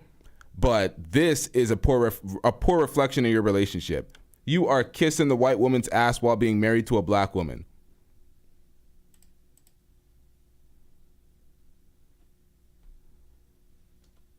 Only 2 white women in my life, and I'm telling you, it was like being in heaven because they bring femininity with them. What? And they do. And so now, mind you, I'm married to a black woman. She's beautiful and she's very feminine. But a lot of black women want to be black dudes. Well, let me ask you this. Whereas white women don't want to be. Go ahead. I need to ask you a question. Did those white women cook for you, brother? Of course they did. Let me ask you this. I gotta ask it. Now I know that you're people. You're not ADOS. Your people are from the motherland. I gotta ask you. Did any of those white women cook jollof rice for you? No. They didn't do that. No, they didn't do that. No. Did they cook for you the biggest piece of fried chicken, bro? No, it was healthy food. Absolutely not. No. No. So what did they cook for you? I like salmon. I don't like a lot of fish products, but I like salmon. So salmon, asparagus. They made salmon just to your very liking, brother. Is that what they cooked that unseasoned salmon for this nigga? Well, yeah. I mean, most women that I've been with because I pick I will admit, back when I was in college, I used to kick it with street chicks, but the older I've gotten, I only want to be around or in the company of women who do things for me. I'm the superior. Let me ask you this. The brothers have been. We had another brother on the show that works for Pearl, and he said that in addition to the fact that he makes a very good money working for her, that woman cooked for him more than any other black woman in his life. He's from over in the UK. I gotta ask you, brother. Did those 2 white women smile at you? Of course, yes. Generally, white women and white people are generally positive, so they're smiling. Hey, how you doing, Bob? Hey, how you doing, Chaotic? Generally, black people and black women, of course. And I got stories for days for that, but I know in the interest of the show. But you wave to a black woman, she's ready to call the police on you. But a white chick. So you're telling me that the white women, you only dated 2, but the white women that you dated in your life, both of them didn't give you a resting bitch face. Both of them didn't nuclear reject you. Both of them smiled at you. That's what you're telling me? Sir, and not only am I telling you that, if there's people who are probably listening to you who went to college with me, I know there's a lot of people who follow the LTTV network and they probably follow you who went to college with me. I went to a beautiful historically white college, and I turned, and Blue Cousins in the chat, that's my best friend in real life. He'll tell you. He has seen me turn down white girls because I used to be pro blackity black nonsense, Erykah Badu, Wakanda in college. Stop the cap. It's a total fabrication. Right. college because I was brainwashed by African studies teachers. But there were white women who wanted to be with me in college, but I turned them down. Oh shit! Oh, stop right there! Stop right there! I can't believe it. I can't believe it. You're the second guy this week who has confirmed that them good Christian white ladies smile at you, cook for you, give you the biggest piece of chicken, cook salmon for you, the whole Magilla. I can't believe it. By the way, everybody in the chat, please pay attention to what Obsidian just said. Christian white women, because the two females that I was with were. Do y'all understand something that's very common in the black manosphere?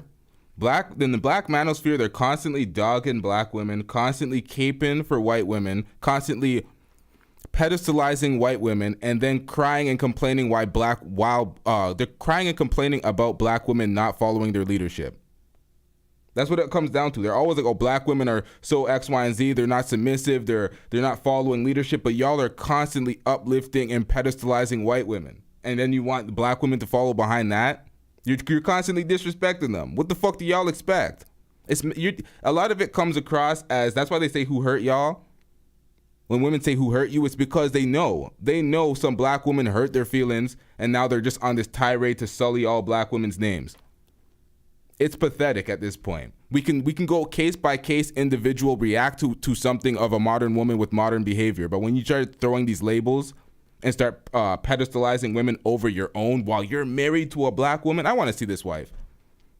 I want to see this wife. Usually I don't give a fuck about people's wives. Like, I want to see if she actually exists. I want to see if she exists. What kind of beaten down, destroyed woman is she? Like, this is pathetic, man. Let's get back into this.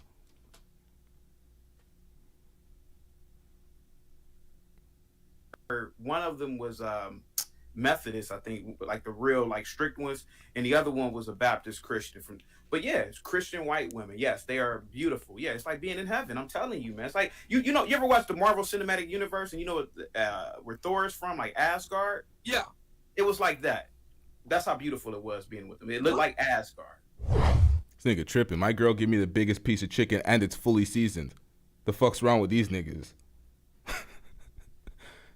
Some unseasoned salmon and shit. Like, what's wrong with these niggas, man? Let's get into this next Pearl getting cooked by Hotep Jesus. I think this is a good grift. Right? But I think it's fair to say that a good portion of the content did feature African Brits, right? That's facts, Jackie Dollhouse. They were so great he forgot to marry them. And he married the black woman just to disrespect her constantly on air. Yeah, some did, some didn't. It depends on the show. I genuinely don't know. I don't take like polls of how many are showing up, you know. Yeah. Hold on. No, I just I took a look at the channel and it seemed like a lot of African Brits was on there. And there's nothing wrong with that, right? It's nothing wrong. I think black and white people need to work together more often, you know, and I think there's beautiful things we could build there. So I wouldn't run from that, per se, and say that, a good portion. There's nothing wrong with saying that, right? That a good portion of your talent was African Brit, right? Is that something we can't say? No, it's not something you can't say. I would say a good portion, sure. I just don't genuinely know what percentage because I don't know. Okay. I mean, your producer's black. He looked like an African Brit. No, well, yeah. Right? And that's cool. I think, like I said, I think we need to work together. So let's talk about, I want to talk about the business, right? We're going to talk about the 70-30 deal and all of that. I want to go through that. I'm a business guy. I like to get to the numbers. Mm-hmm. This is between, I hadn't heard this brother until recently, Sarah Garvey, right? Mm-hmm. And the claim here is that he helped build your channel. Mm-hmm. Would you say that's fair to say? At least in some regard? He helped some, sure. Do you think you would have got the buzz with or without him? Yes, I do. Okay. That's fair. That's fair. I mean, you've had tremendous success on TikTok. You had the house tour stuff popping. You should always have that type of belief in self while being on YouTube. This is why I always clown King Riches, because most people that don't have their own podcast studio will pay a fee, pay whatever per hour for recording in somebody else's studio, and then keep all the money that they may make on their own platform because they believe in their own platform. But King Riches wants to be an employee in the freest place to be your own boss. That's what YouTube is. That's why I hate when they make other comparisons. Oh, this person in the comment sections works for this white person. This person works for this person. It's like none of that matters. We're on the free market. We're on YouTube, where everyone's supposed to be their own boss.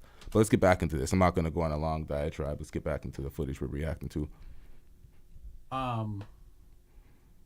Okay. How much of that, because you said it's been a year, right? So how much of that was Sa? Was he there from the beginning, or did he come later on, in the middle, or? He came in the first couple shows, and then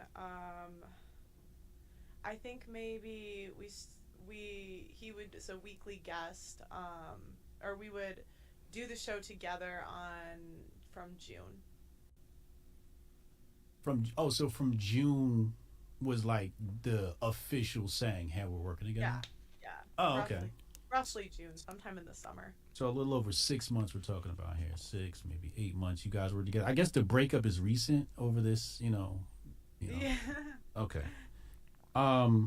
Did you think there was any issues with your relationship with him prior to the breakup? No, I had no idea.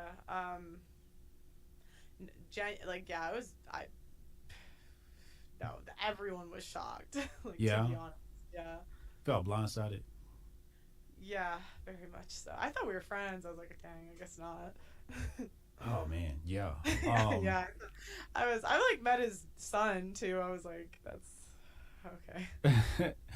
I don't like to see people break up. I hope you guys mend this thing and find a way to work together. Let's talk about the numbers, right? So it's true the deal was 70-30 that was on the table, right? There's some legal stuff going on, so I can't really go into certain aspects. Once again, stop the cap. If y'all weren't here earlier in the show, I explained the legal stuff she's speaking about is the copyrights. The copyright strike thing, that the whole YouTube copyrights, that is a legal process of itself. That's what she's referring to when she talks about a legal process. This has nothing to do with that. Every question she tries to avoid, she tries to use a legal process. She can answer these questions. These have nothing to do with the copyright strikes.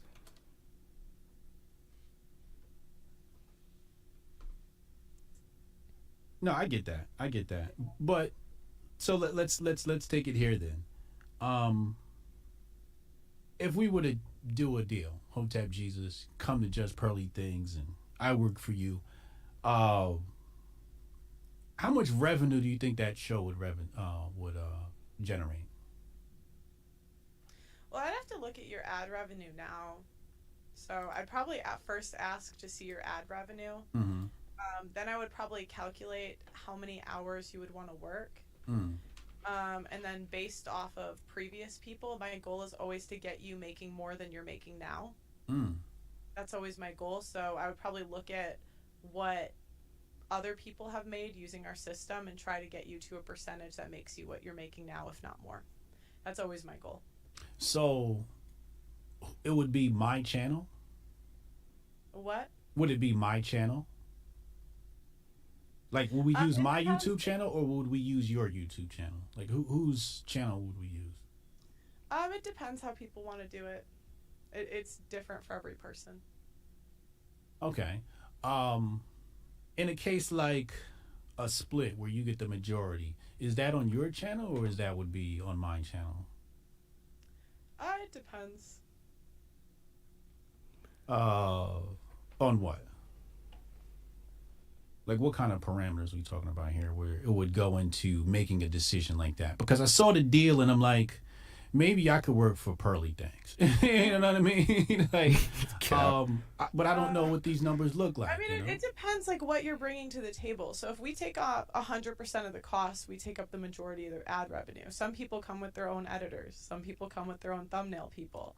yeah, so it just depends on the person. So yeah, some people want a show where we Think about this. I need y'all to listen to everything she says carefully as she explains the business behind this. And what she's going to explain is somebody that's not meant to be on YouTube, somebody that's supposed to be or meant to be an employee that can't really do this themselves, and they need the infrastructure and they need all of this. Because I'm going to explain it right after. Let me get into this and not interrupt it, but I'm going to break this down after because this is ridiculous. get guests for it, and that costs money. So it just depends what Let's the pull this back. Yeah, so it just depends on the person. So yeah, some people want a show where we get guests for it, and that costs money. So it just depends what the person wants to do. Yeah. Okay. No. And how much they're making now. But my goal in any deal is always to try to have them make more than they were making before.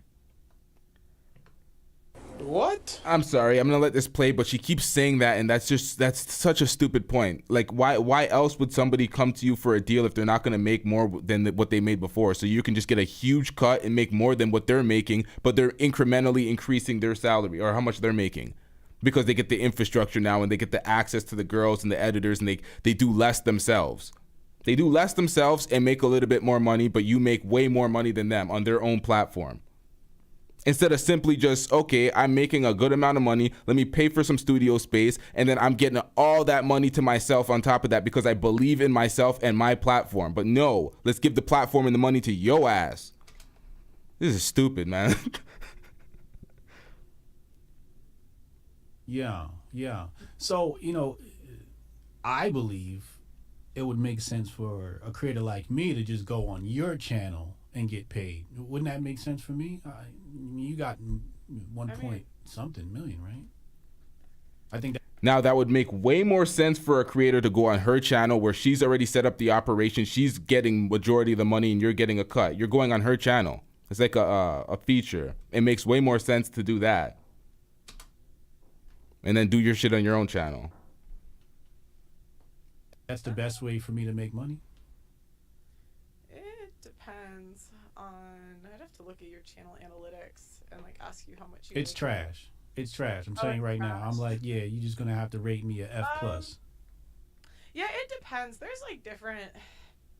Because we're probably gonna start a network page for the whole network. So that's probably gonna be in the future a starter to kind of see how people do, and then spin off and doing their own thing.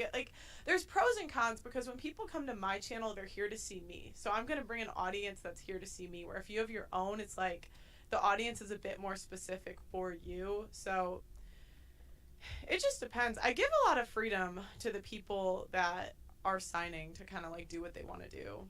Yeah. Yeah, sometimes people ask questions and are a little bit more specific in their questions, and sometimes they're not. So. Right. But if it's I'm just thinking here, if it's an upstart, and it's not making any money, or is it making money, right? Like when you throw somebody a deal, is this into a revenue generating channel already, and then there's a commission split on the back end? Yeah, it depends. So Auntie's channel was brand new. So Auntie Jenny was someone we signed. She went from 0 to 40,000 subscribers in 4 months. Okay. So she went from not making any money to making money. And then where King Richie's was someone that already had a channel and a following. So he went from 30 or 40,000 subs to 70,000 again in 4 months. So I think on average. Okay, so both channels got 40,000 subs exactly. Interesting. We get people 40,000 subscribers in 4 months. Damn. Okay, so that's on their channel using your resources. Yes. Yeah. They get access to my whole team. So I always try to give people as much creative freedom as they want. I was just speaking to someone that we're, potentially maybe gonna sign. We'll see. And she was talking about how she wanted to bring in women and give them advice on how to be a better wife. And I was like, oh, we could recruit the girls for you. You could do it in studio. And no, that's dope. So it just depends on the person. Yeah, no, I totally get that. But with Sa, I know Sa, he basically said he was getting paid initially, and then that's when you came back to the whole, 70-30 split. And that's what I'm trying to understand, the 70-30 split, because he said he wanted money, but I think this contract can be negotiated with amendments. Like, for example, right, like let's say I say, I'll bring my editors on. Would that take like 5 or 10% off the deal and bring it closer to 50-50 or something like that? Yeah, if he wanted to use his own, well, and we've also invested over $100,000 in equipment here, so it's actually like a full-blown like studio. But yeah, if he wanted, we would certainly edit the percentage. If he wanted to do 50% of the cost, we would certainly, yeah. Now, Hotep's Jesus line of questioning made her unveil the fact that she was the 70-30 was more likely than not.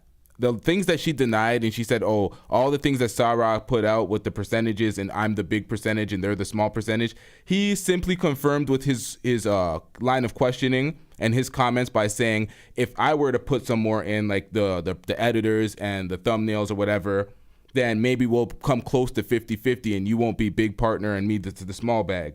So basically he unlocked the truth behind that, because she was capping like that wasn't true. But with a simple line of questioning, he lawyered it out of her. Let's pull this back 10 seconds. Like studio, but yeah, if he wanted, we would certainly edit the percentage. If he wanted to do 50% of the cost, we would certainly, yeah. Oh, you're saying taking up some costs.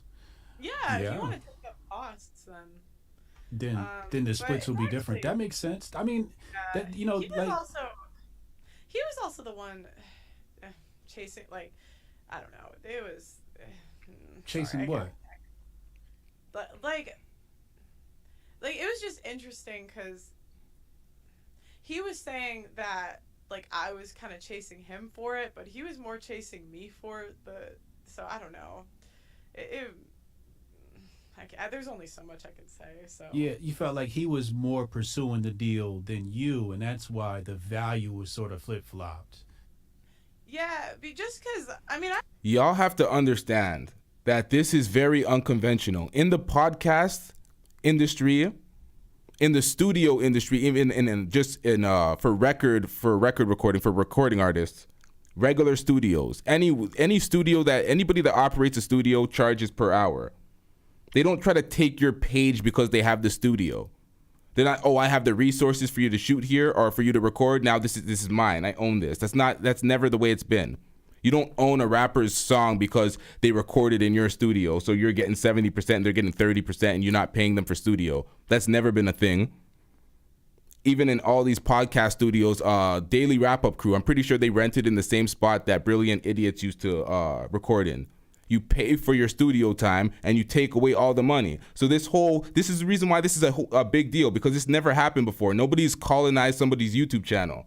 This is the land of independence and freedom, and you're removing them from that and making them an employee. At that point, just work for a radio station, work for a regular 9-to-5 job, because you don't have your independence. You're signing up to work for Pearl every day. The editors, the thumbnail makers, that's okay. Everybody, there's a whole bunch of editors, thumbnail makers, and people in production that work for various YouTube channels. They don't just work for one. So that's completely different. But as a content creator, this is sad, man. In regards to King Riches and everybody else who signed. I have a lot going on, to be honest, and it's very busy, so I wasn't like dying to take on talent, but it would, yeah, I know you probably making good money. We stopped doing our show together after I left for break, so I went home for Christmas and we just never started up again. So he was more of the one like asking me about it and Is there any particular reason why you guys never rebooted the show, or? I went down to 2 shows a week because I was doing volleyball. So I've been a semi-pro athlete the whole time I've been like doing the YouTube stuff. Like I've been on like a full-fledged volleyball team, traveling away, all this stuff. So I just like I was like after I went back from break, I was so stressed out before break. I was like, I just need to go down to 2 a week, and then we could maybe start after I'm done with season. I don't think y'all realize King Riches had 3 times the subscriber count I have now when he signed to Pearl. What are his videos doing on an average right now? They're spamming out 10 per day, but they're doing low numbers. There's a bad deal over there. Yeah. Oh, okay. No, that makes sense. Okay, so you just didn't have the bandwidth to do the show. Okay. Did you reach out to him and tell him that, or was he just like, hey, you know what happened? You know, do you feel like you left him hanging, or do you feel like you didn't? Because maybe that could be some of the reason why he has this. We had a conversation about it before, so I thought we were like fine, to be honest. Because then he had some family stuff going on too, so it was kind of just like we were both busy. So I on my end, maybe I didn't communicate it as well as I could have, but on my end, I thought we were fine. Interesting. Could a brand be big enough to come to Just Pearly Things, use your facilities and editors, and get a deal that's maybe 70-30? Maybe they're just bigger than, you know, your network, and you can say, hey. He should have asked her is there anybody that could just merely rent the studio space for the time to record, and that's it. I'll take the small portion on this. Hell yeah. Yeah, I figured. Hell yeah. Oh my gosh. It's not even based on subs or views. It's based on your revenue as a channel. So it's like every person I sign, I have to spend $5,000 to $10,000 a month, depending on what they do. So if I can, my goal again is always to get you to a point where you're making more than you were making before, so your lifestyle doesn't change. That's always my goal. So you know, if he paid attention to like the numbers I got my other talents to, like in terms of revenue, he would have been making more at that percentage. Making more at that percentage with no ownership until after you free up his channel. Seeking Freedom with the $5 super chat. Shout out to you. You said Hotep is a great actor. LOL. Yep, he's good at this shit. He's really good at this shit. I just don't know if he like understood the math, to be honest, but you know. That's what I was trying to figure out here, because okay, so you help people like build their channels. If you're making $2,000 a month on YouTube, and now you're making $20,000 a month on YouTube, what's more, 30% at 20,000 or 100% at 2,000? Like a lot of times people want 100%. They want 100% of nothing, and it's like, and I'm not here to do charity work. Like I don't know. Yeah. So you said the channel is doing how much now? 10. You know, say it's doing 10,000. That's 30%. That'd be 3,000 compared to 2,000. So you'd be up 1,000. No, I said 20. Oh, 20,000. Oh, damn. Oh, my bad. Well, I take that back. It depends on the month. So I'd be like 6, maybe 6K. Yeah, I mean that's a good bump. You're making 2K, you're making 6K now. Yeah, I mean, yeah, I guess I can see it that way. And you know, it's also like, if you had communicated more, I would have been open for like different amendments after like we paid the money back that I spent on the channel. You know what I mean? So I would have been open to like more stuff. You just made a video. So yeah. Like you basically saying there are expenses that come along with building someone's channel. If they want to come in and share those expenses, we can make amendments to the contract. If they're using all of my resources, then you got to take the lion's share.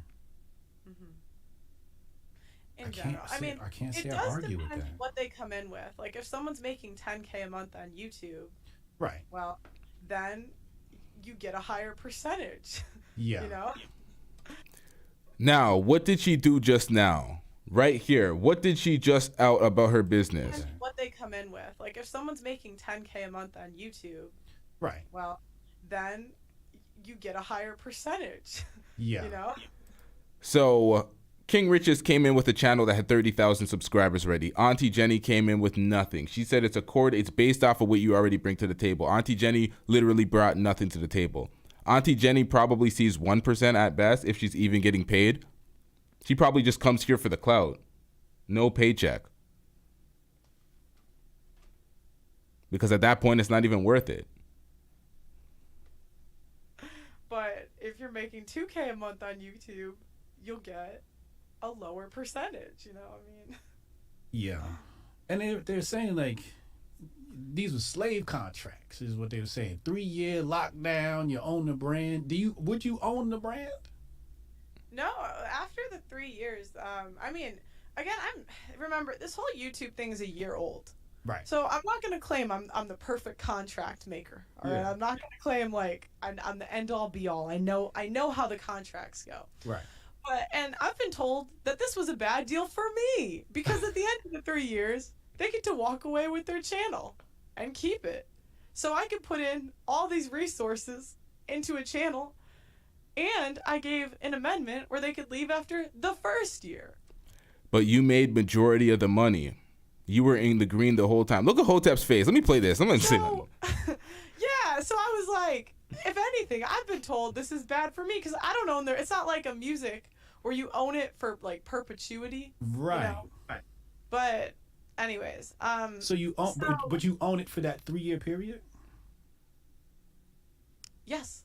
Okay. Yes. I mean, I will say it does depend on the person, and that's the Right, one right, thing. right. I He get that. seemed to think he knew like the contracts I worked out with other people, and his numbers were just wrong. I was like, okay, but like, This is the ultimate form of gaslighting. Oh, and they get to walk away with their channel. It's their motherfucking channel. but I mean, yeah.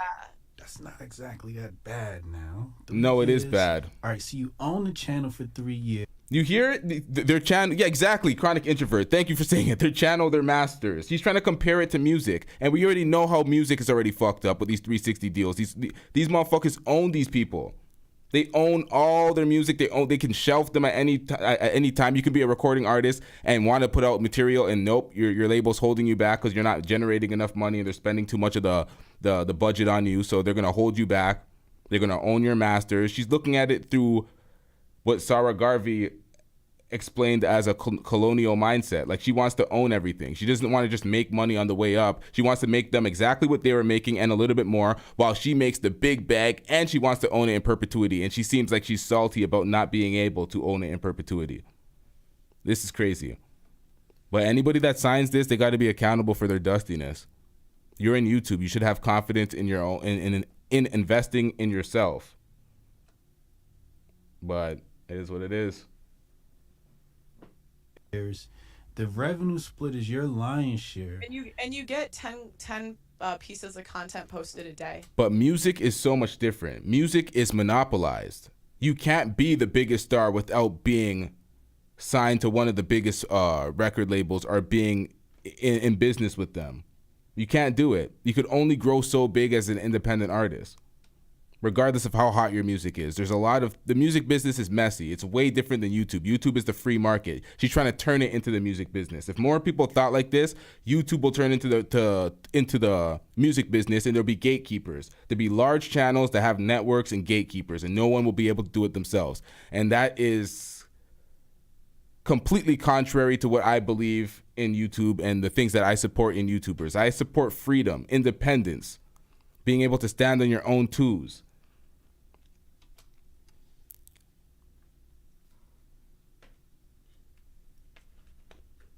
Damn. And So, you do sometimes- everything. I get to use your studio. Lion's share. And you get 10 pieces of content posted a day. O'Shea was pointing out her channel and how low the views were on the 10 clips per day, because you're spamming a lot of clips to stay in the algorithm, but the views were so low. O'Shea was showing one of his third channels, and he uploads sparingly, and the views were one video's views were worth more than 20 of her videos views. So quantity it's not always the way, but it definitely helps. Oh, $5 super chat. Hold on, let me read this real quick. My bad, y'all. Vaughn Owens. If you're bad at contracts, get a lawyer. What does Pearl put in it? Nothing. She is acting like a boxing promoter. Yep, she's just very unaccountable all the way around.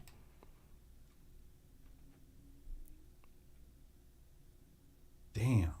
And So, you do sometimes- everything. I get to use your studio. But and after 3 years, I keep my channel free and clear, and you don't make no money after that. Yeah, I mean, we hope they resign, but I've been told that's a bad way to do it. don't put that in writing. That might switch. That might switch. I've been told that's not. I should not do it that way. I need that deal for. I know. I was like, it's funny. The more I talk about this deal, the more people DM me asking for it. They're like, wait, I'll do the morning show. And yeah. So. And you make 10 pieces of content a day. Think about it. It's like pimping.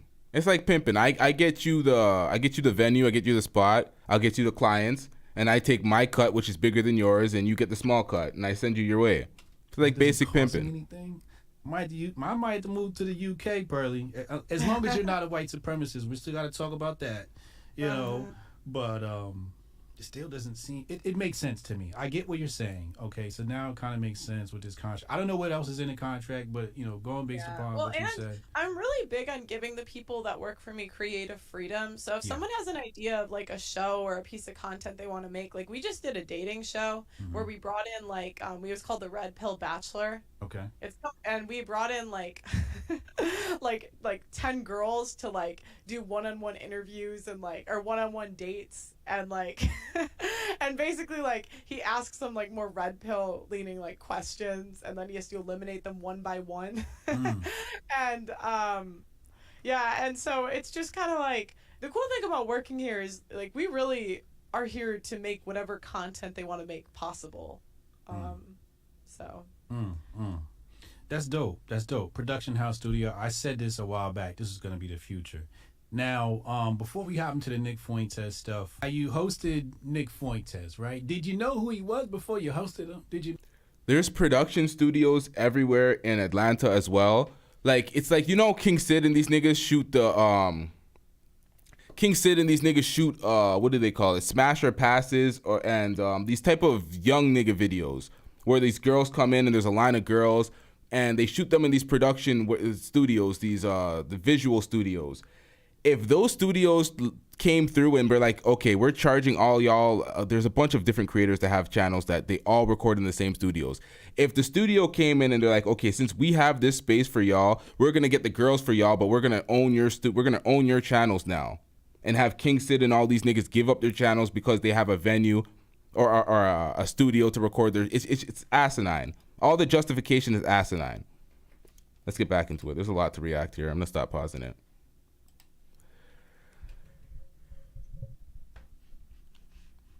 Know who you Oh my gosh, this is the big controversy. Okay, did I know? Did I not know? I knew some things. I did not know others. Okay. What did you know? I saw him on No Jumper, and my show was about relationships, and he had a crazy take on race mixing. So that was why I invited him. We did a panel about interracial relationships, and then I just interviewed him one-on-one on top of that. Okay. And I did know he had his bank account banned, and I was like, why did he get his bank account banned? Yeah. Nick Fuentes is quite the character. You've since taken the video down, but I saw you tweet, you said you're going to put it back up. Yeah, I have a statement coming out on everything. I've just been busy, but it's coming. You hear this? She's switching her position now. She's doubling down. Now she's gonna try to re-upload the Nick Fuentes interview because she doesn't want to be accountable. The fact that she deleted it, she knows that we held that against her and you clearly know that you were in the wrong because you deleted it to hide the evidence. And then you had a fake ass apology. Now she's gonna try to bring back the video, put up this bullshit ass statement and ride it out. She has little to zero respect for black men and black people in general. She's the ultimate modern woman that she speaks against. She is everything. She represents everything of the modern woman she speaks against. The career-driven, refuses to submit. She's in a male's talking space talking about, I'm advocating for men to have a voice. Meanwhile, you're a woman speaking. In a male, none of it makes sense. And anybody that supported her on the way up, they deserve this. Joe O with the $11 super chat says, after 3 years, it's impossible for her to let go that income. I'm reading that wrong. After 3 years, it's impossible for her to let go wow. Hold on, y'all. Struggling out here. After 3 years, it's impossible for her to let that income just go. That's why I'm struggling, nigga. That made no sense. Impossible for her to let that income just go, nigga. I thought I was legitly retarded for a second. She will find a clause halfway through or at the end. She is still defending because people like Anton told her not to apologize. Now let me read that through like I'm not illiterate for a second. After 3 years, it's impossible for her to let that income just go. Still sound like a retard. She will find a clause halfway through or at the end. She's still defending it because people like Anton, now I can't read it because it scrolled up. Goddamn, told her not to apologize. Okay, there we go. God damn, reading through typos will really make you sound like a retard. Like, on God. Interesting. So,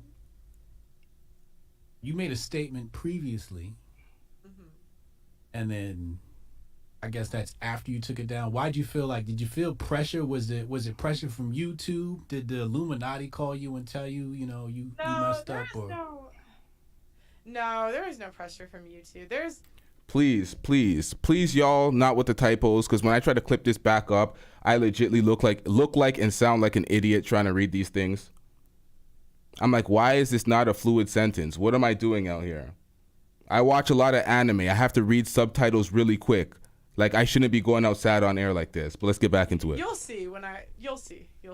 I'll just say that. Okay. But was it the mob? The people? There is a reason for it, but there's a reason that you took it down. Yeah, there is. Okay, yeah, I get it. But I gotta wait till the video comes out. Did you know that you couldn't host certain people on your platforms? Did you know there was like unwritten rules that basically say, hey, you better not bring that person on? Ooh. I knew that he was a controversial guest. I knew that some parts of the video would definitely be taken the wrong way. What I did not know was how crazy it was going to get. But I did know he was controversial. I didn't know that he was a Holocaust denier till he was already in England. That was new. Like, cause he came to England from so like he was there for like 3 days or 4 days. So we just filmed like a ton of content with him. And it was like the first day he got in England, I started like researching him a bit more for the interview, but he was like already there. And I was like, dang, he denies the Holocaust. Like, I've never heard of a Holocaust denier before. I was mad. You never heard of that before? Yeah, that was. Are you still cool with Nick? Yeah, I think so. Okay. So he's cool people. Do you think he's cool people? Or would you say he's somebody that's...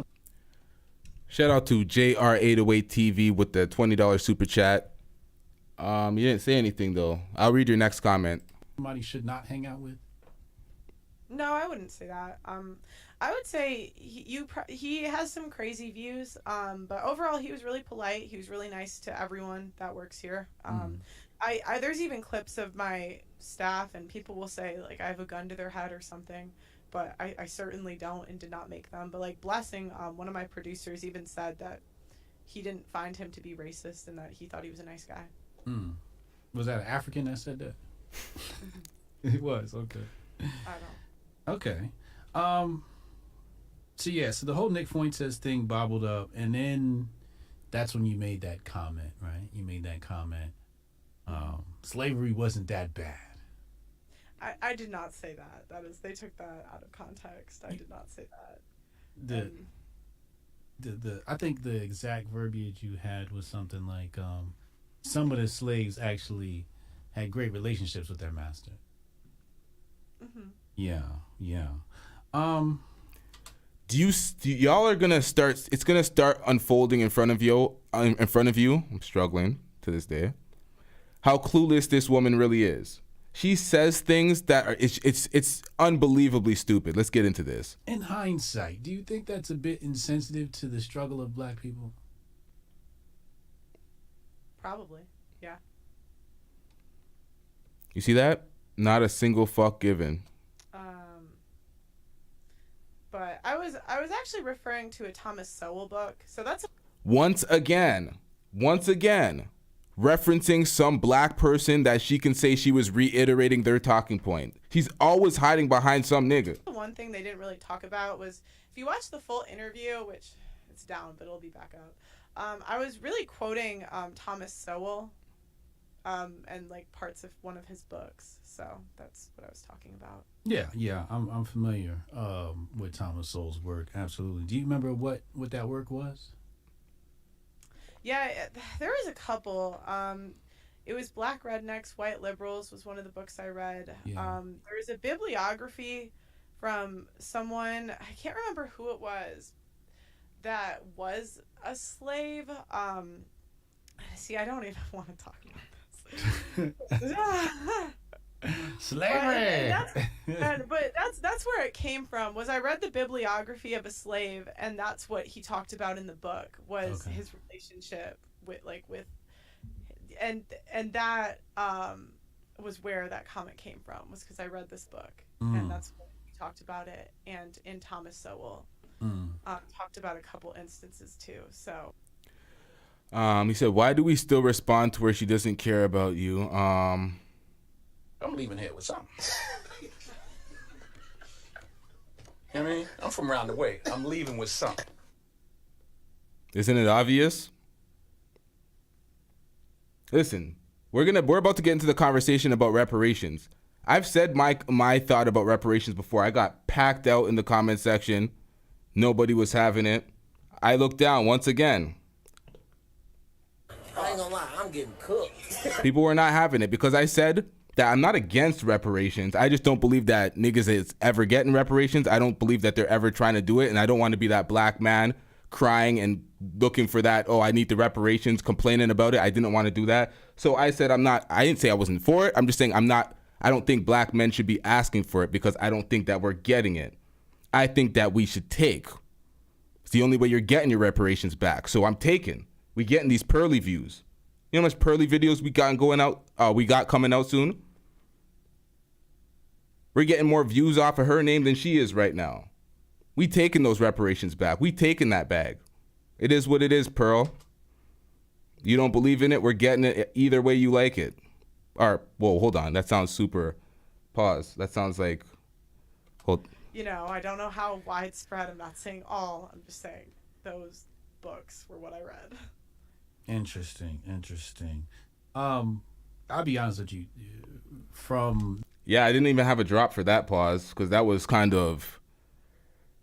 It's kind of R. Kelly-ish, you know what I mean? You just taking you stay away from that one. The material I've seen, you don't seem like this type of person that's a history buff, right? Like you're playing volleyball, you're studying business and economics. You're probably not like doing a heavy lifting of history studies, right? I wouldn't say history studies. I just used to listen to audiobooks a lot when I ran. So I just used to listen to a lot of Thomas Sowell. I used to listen to like some old bibliographies. I ran a marathon. I did marathon training a couple years ago. And that's like what I used to do. So that's good. I wouldn't say I'm like an expert on world history, no. Just someone that listens to books sometimes. Yeah.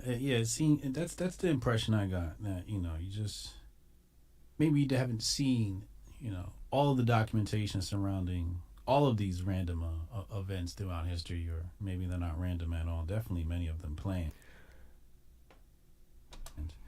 But I just want to understand, how you view this thing, because you're not for reparations either, right? You're like, that's a no-go. Meaning you're against reparations. Yeah, I mean, I've been pretty open on my channel that I'm pretty conservative. Yeah. Like, very conservative, and I've said that from the beginning. So, no, I don't really believe in most government handouts. Another shield. Conservative. So she's not accountable for her belief in it. Oh, I'm conservative. So conservatives believe in no reparations, so no. And then she called it a government handout. I'm pretty conservative. Yeah. Like, very conservative, and I've said that from the beginning. So, no, I don't really believe in most government handouts. So I wouldn't believe in that either. Interesting. Wow. Conservative. So how do you draw the correlation between conservatism and reparations? I guess the parallel you're drawing here is basically saying if the government has to do it, then it's probably not a good idea. Yeah, I mean, I just haven't seen like how a good way. Now, y'all can cook me if you want. When I was doing Judge Joe Brown reaction, he called it a handout or some of the sort, and I kind of agreed with it, or at some point, because I was hype, I was spiced on some bullshit like we don't need that, we getting it out the mud ourselves in that speech. So there is some footage of me kind of referring or agreeing to it at one point. So I'm gonna get cooked when that footage comes out. Nonetheless, it was a completely different mindset behind it. I know the world's racist. I know that the Europeans built their whole empire off of displacing Africa and still are. So I understand that they ain't trying to give no reparations. They're not trying to give up the power. They're not trying to concede power because they know if they take their foot off of Africa's neck, they don't have that power. They built their empire off of displacing black people. Were they going to make it even now? They're going to take out all the military troops from America out of Africa. They're going to remove all the South African, the whites that came from Europe. They're going to just leave Africa like that. They're not going to do it. They're not going to do it. Let's get back into this because I have a lot to add after. You said, how is it not a government handout? Was it a government handout to the other groups of people that got their reparations? It's restitution. It's owed. Yeah, someone just said it right there. It's restitution. It's owed due to war crimes. Every country gets their shit due to war crimes or any type of injustice like that. Everybody's got it, but blacks, they don't get that.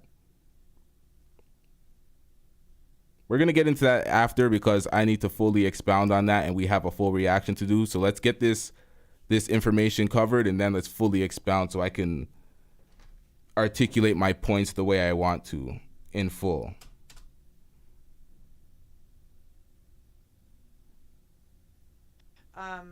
Yeah, I mean, like you're taking money from people that didn't do anything. Like, I mean, like maybe their ancestors did, but they didn't. Mm-hmm. And I'm just not really like for that. Even if the effects of said thing are affecting those people today. I just don't think that's fair to do that. Mayhem's Dead said I'm capping. Capping about what? To someone that hasn't done anything for someone that hasn't actually gone through it. So that's just my opinion on it. Do you hear this, bitch? For people that have not gone through it. She doesn't understand her advantages due to, you know what? Yeah. So I guess what you're basically saying is the taxpayer shouldn't bear the burden of reparations. Is that what you're saying? Mm-hmm. Yeah. Interesting. Okay. I get that. I actually agree with that. I think there's a litany of companies that have already admitted to the slavery. So I'm going to show you the front of the house. So I wish I could be in these videos, but I could not find a sibling that felt like. And we've also invested over $100,000 in equipment here. Listen. I just had to play that to give her some perspective. Where are you getting that $100,000 of equipment? Where are you getting this 10 bedroom mansion that you grew up in with all the advantages your ancestors got from slavery and all the disadvantages and the starting point that modern day people start from? So the modern black people that you say they didn't have any effect from slavery and we weren't a part of it, the starting point for most of these niggas compared to your 400 plus year head start. It's like she's willfully ignorant about it, or she completely doesn't give a fuck about black people, and they're like, okay, whites dominated in the recent past, so we're living off of that position and y'all need to eat dirt and we're gonna put foots on your necks, and this is just capitalism. That's what it is. That's what man, it is what it is, man.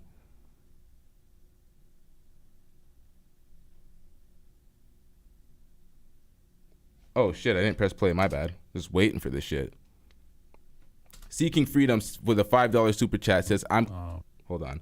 I'm convinced that she will grift completely to the right wing space with the likes of Candace Owens and even Crowder. Election is coming too.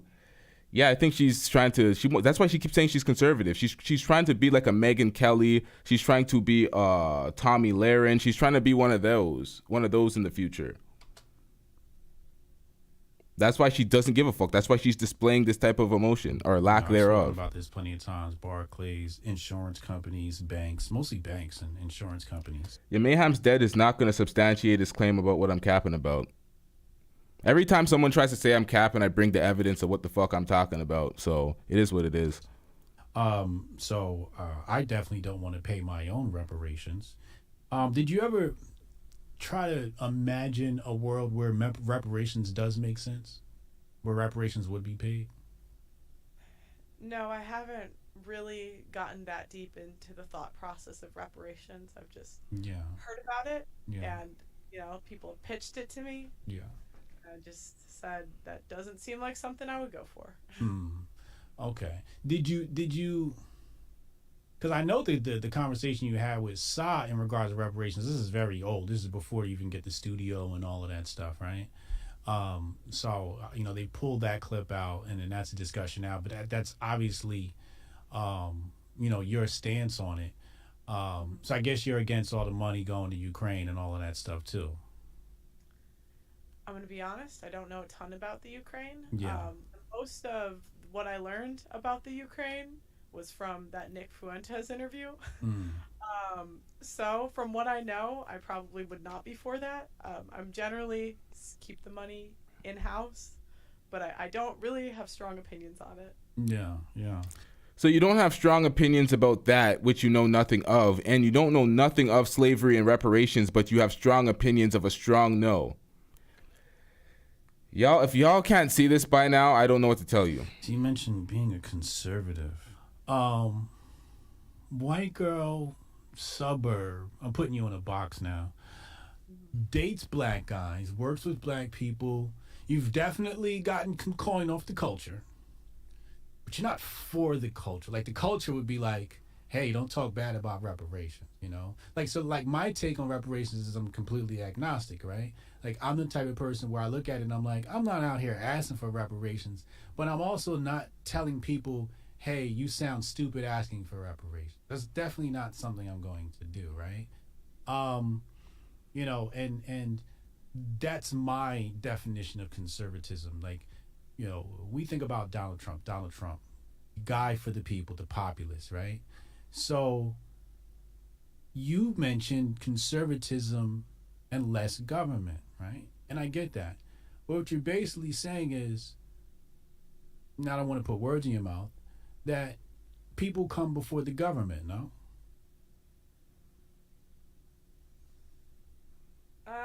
Would you agree that that the United States citizens should come as a priority before the government? Yeah, I mean, I'm more for individual freedom, so. Right. Yes. Yeah.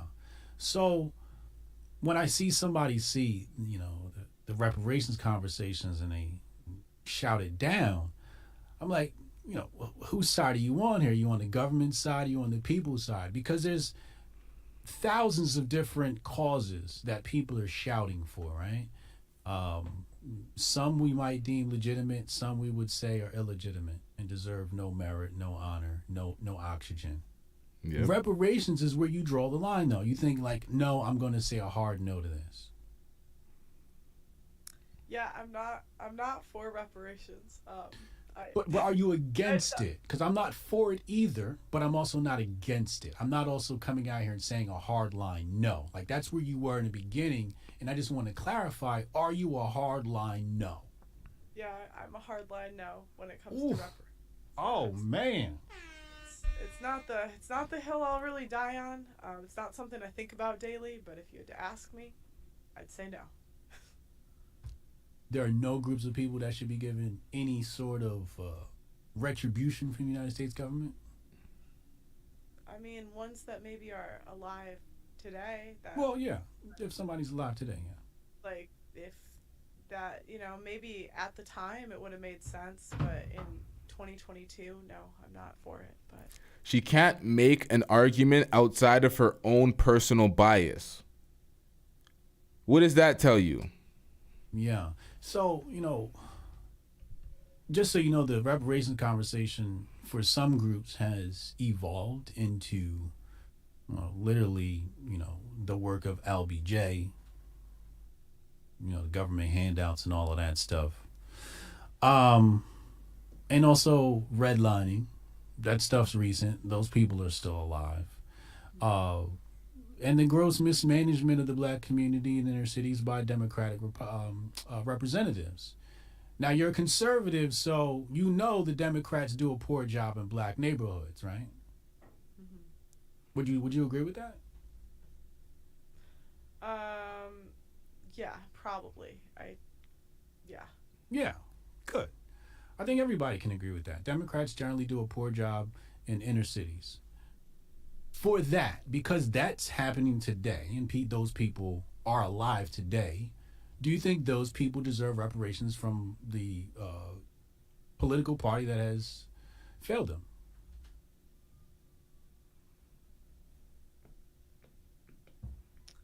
I don't think I know enough about it to really comment on it, so I don't know. That's fair. But just going based upon the evidence we have now, right? Like on one side, it's like we know the Democrats have just been giving black people the raw end of the stick. So hypothetically speaking, if one group has given another group the raw end of the stick, and those people have to be, that got a bad deal are black people, do you think today that those black people should deserve some retribution? I mean, I think it would make more sense to change the people in charge and maybe switch through policy than retribution. That's my gut feeling on it, but I don't really have strong opinions on it. No strong opinions, but you always have the strong opinion of no reparations, no money for y'all, regardless of any which way you slice it to make it work. No, it's still no, but you have no strong feelings. Okay. Change the policies. Yeah. Change the policies. Okay. Damn. It's kind of wild. Yeah. Especially Chicago. Chicago public schools are so bad. You know what's crazy? I went to Catholic school, and it was like $8,000 for my tuition every year, something like that. And the Chicago public schools give, I think, it was $12 a couple years ago when I checked, but now like $15K per kid, something like that. And yet they have worse outcomes, even though and I would see it even in the suburbs. Because my friend, we went to the same middle school, and she went to a public high school, and I went to a private one. And my ACT score, we were the same grades in middle school, and my ACT score was like 5 points higher than hers when I graduated high school, something like that. And I would just see like the school she went to, like they would have such nice facilities, everything would be so nice, but the teachers didn't require them to do shit. So their life was like literally so easy. So if I think the number one issue in like cities, I would just say it's the school system. I think they're actually really bad. And this was me in the suburbs, so if it's like that in the suburbs, I can't imagine what it's like downtown. Yeah, I think the education system pretty much has failed the nation as a whole. I would definitely agree with that.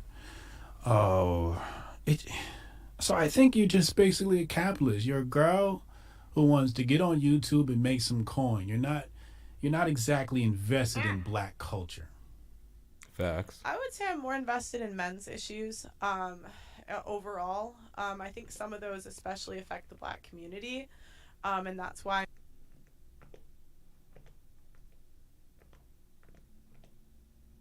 Stop the cap. I'm sorry, y'all. I would say I'm more invested in men's issues overall. I think You're more invested in being a grifter because you understand in the manosphere, red pill space, there's a whole bunch of weak, pathetic men who love complaining and bitching about women. So you can bring on some modern women and rip them to shit and be like, yeah, here you go, weak men. Chew on this. Because anybody that's going to follow a woman in the manosphere is clearly a weak, pathetic bitch. Let's be real, man. Everybody else indulging for entertainment, cool. But anybody that's legitly indoctrinated under her ideology being a woman leading men, it's just like, what are y'all doing?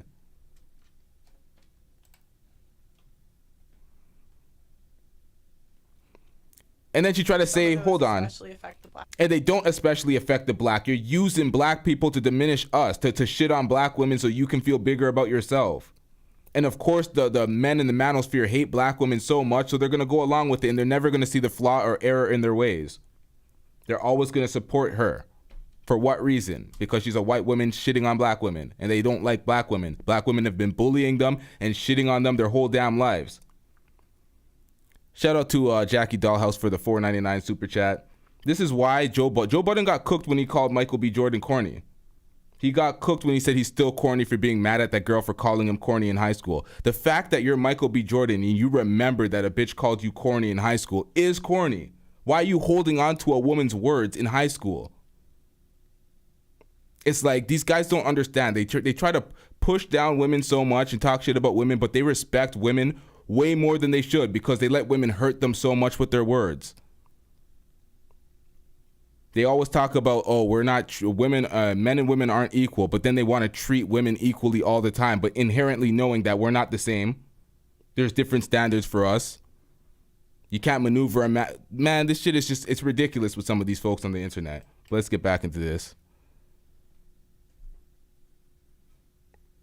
Community, and that's why maybe I have more of that following.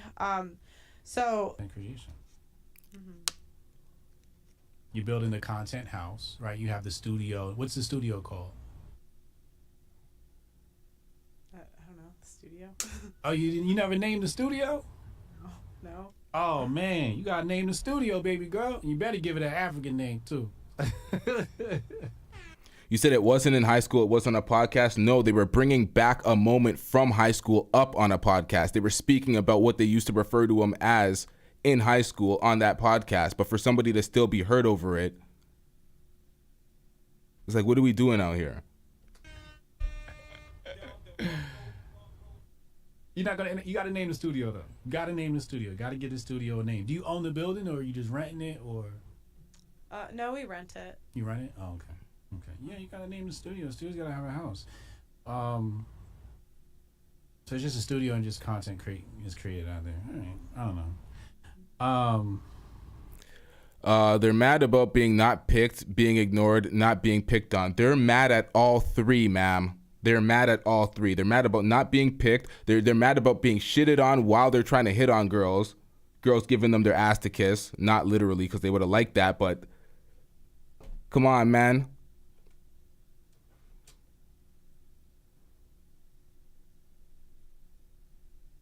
Damn.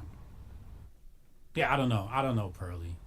I really just feel like you're really good at creating content, and it's just nothing more than that, you know. And it doesn't need to be, you know, per se. But I think you're good at it. You know, and you're helping other people do it. So you must know what you're doing. If you're grabbing people, you know, and putting them in your studio. And saying, hey, I can grow you subscribers 40,000 in 4 months. You know something the rest of us don't.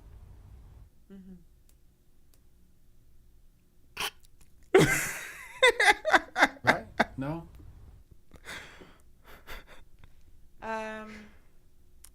Sure. And I'm not trying to make you, you know, look bad. You know, I'm not trying to make you look bad. I just want to get, you know, the honesty from you, the honest take on where some of these things are. Some things I totally understand, like you just haven't done the research on it, you haven't thought about it long enough. I totally get that. But, you know, who you are, who Pearly is, you know, I'm just looking for a little bit of transparency there, you know, and I think that it's okay to say, I'm a content creator and I like making content and I'm really good at it. You know? Because, and I got to this because when I asked you about the guy who's in that situation, kids taken away and all of that, you know, you said that was a passion of yours, you know what I mean? And I thought it'd be passionate enough to where, you know, you'd want to take action or at least support action with the government getting involved. It's just more, I just don't know. I haven't really thought about that part. So I just don't know. If a lawsuit made sense, maybe, but I don't know. Yeah. So I feel like you keep trying to like pin me down and like some stuff I just don't know. No, that's not what I'm trying to do. That's definitely not what I'm trying to do. I'm not trying to pin you down. I'm trying to figure out where you stand on things, right? Like where, for example, you said I would be with reparations if those people were alive. And then we're talking about this dude here who's alive going through something very real. You're documenting it.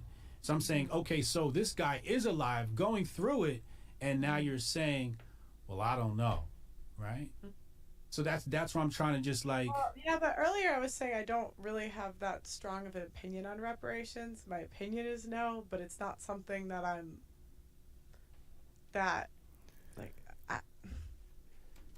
You were saying that, but your actions and your words following were showing us that it was a strong no, because every time he moved the goalpost slightly, it was still no.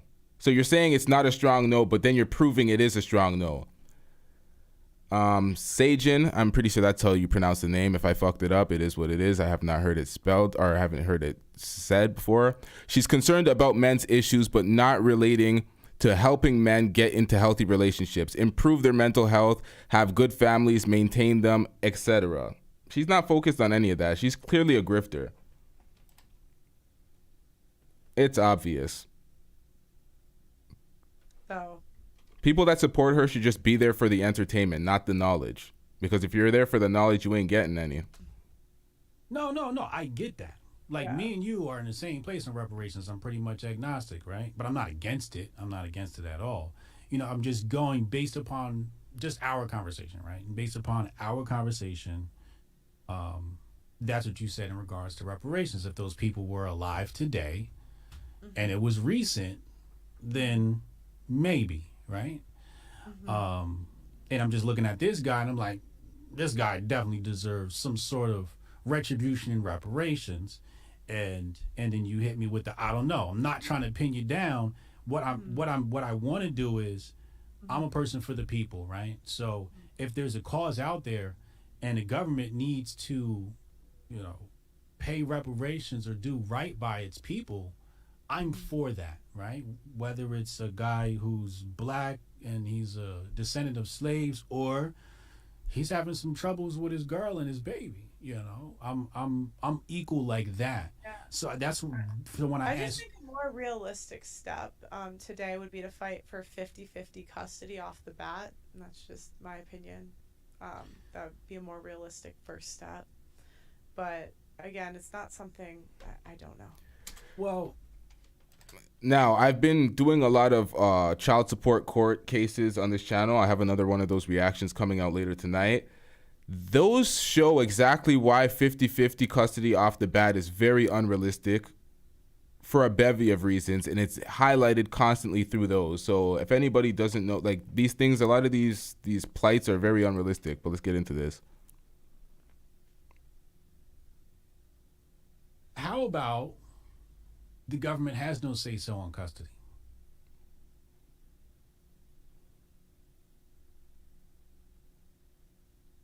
Right? Let's think about that for a second, because I'm like you, I've never thought about this subject matter before.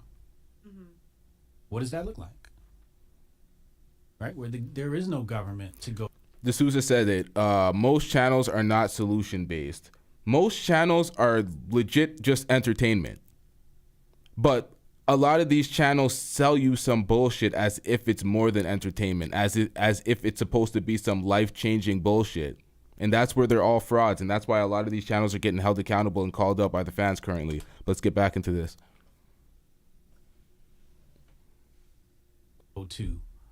Right? What are the ramifications here?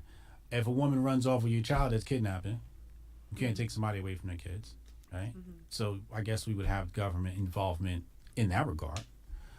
But what is happening with this whole 50-50 thing? What is the government basically doing there? Isn't that the door that we walk through, that Pandora's box that we open up, that leads to situations where men are taken advantage of? just because of the fact that he has to enter into the courtroom. What if he doesn't want his kids 50-50? You know, what if he doesn't want to, what if he wants his kids 50-50, but he doesn't want it managed through a government? Right? There's a lot of like nuances to this conversation. You know? I don't know. I'm a thinker, you know, like everybody comes on the channel like, oh yeah, we're here for the big brain content. Big brain content. You know, Uncle Hotep in the chat, he hating. But yeah, I don't know. I just want to, just trying to figure out where your line is, I guess you can say. All right, everybody take a second to like the video. If you haven't liked the video already, join the Discord. The link is in the description. It's the only way to call in, and there's a live community in the Discord. So make sure y'all join the Discord. Let's get it. And I don't even think it's safe for you to call yourself a conservative, right? Because I don't even think you know what that means. And there's nothing wrong with that, because there's a lot of people that throw around a lot of different terms, right? I think when you say conservative, you're probably observing the conversations online, the content that you're creating, and understanding that the majority of your following that likes this is conservative, but you yourself don't exactly have to be conservative. Is that fair to say?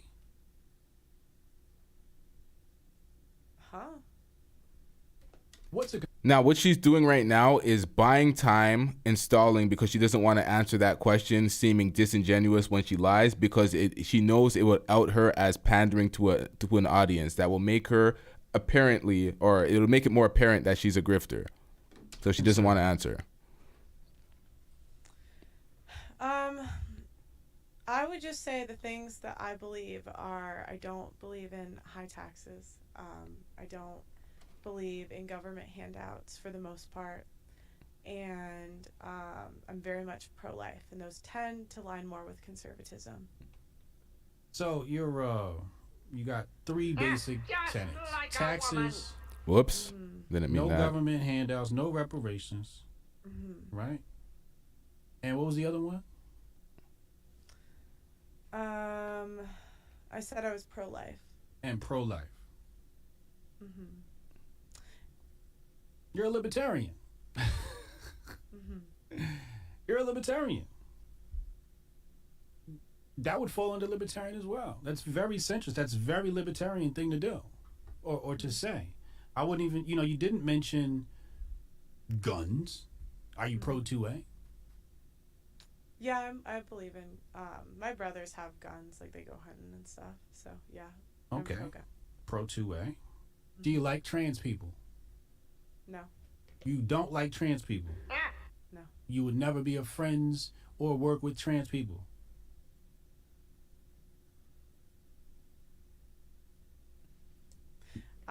They could, would I ever be friends or work with trans people? Yeah. Yes, but I don't, I think that you shouldn't chop your dick off. Okay. I think you shouldn't do that.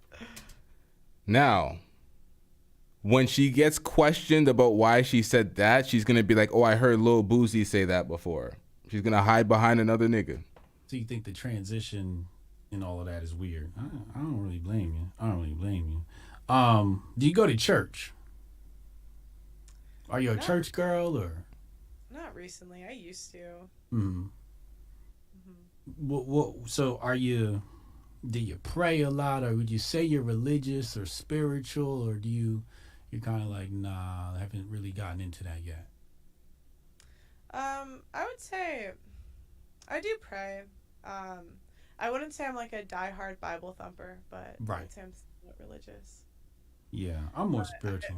I would say I'm like a bad religious person, because I was really good about going to church before I left for England, but I got too busy. I was really good. I used to do Bible study once a week, and then I used to go to church every Sunday before I left for England. Then I went to England, and I just became bad.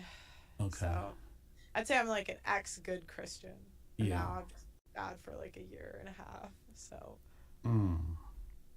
Because I got so overwhelmed when I got here.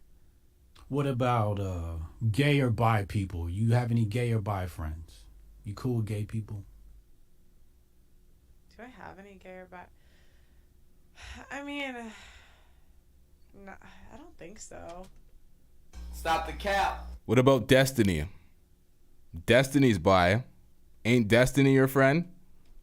Okay. And maybe some girls that are bi are on my team, maybe, but no, not really. Okay, so when you see this whole LGBT movement, what's your general thought on the LGBT movement that we're seeing emerging in the West specifically?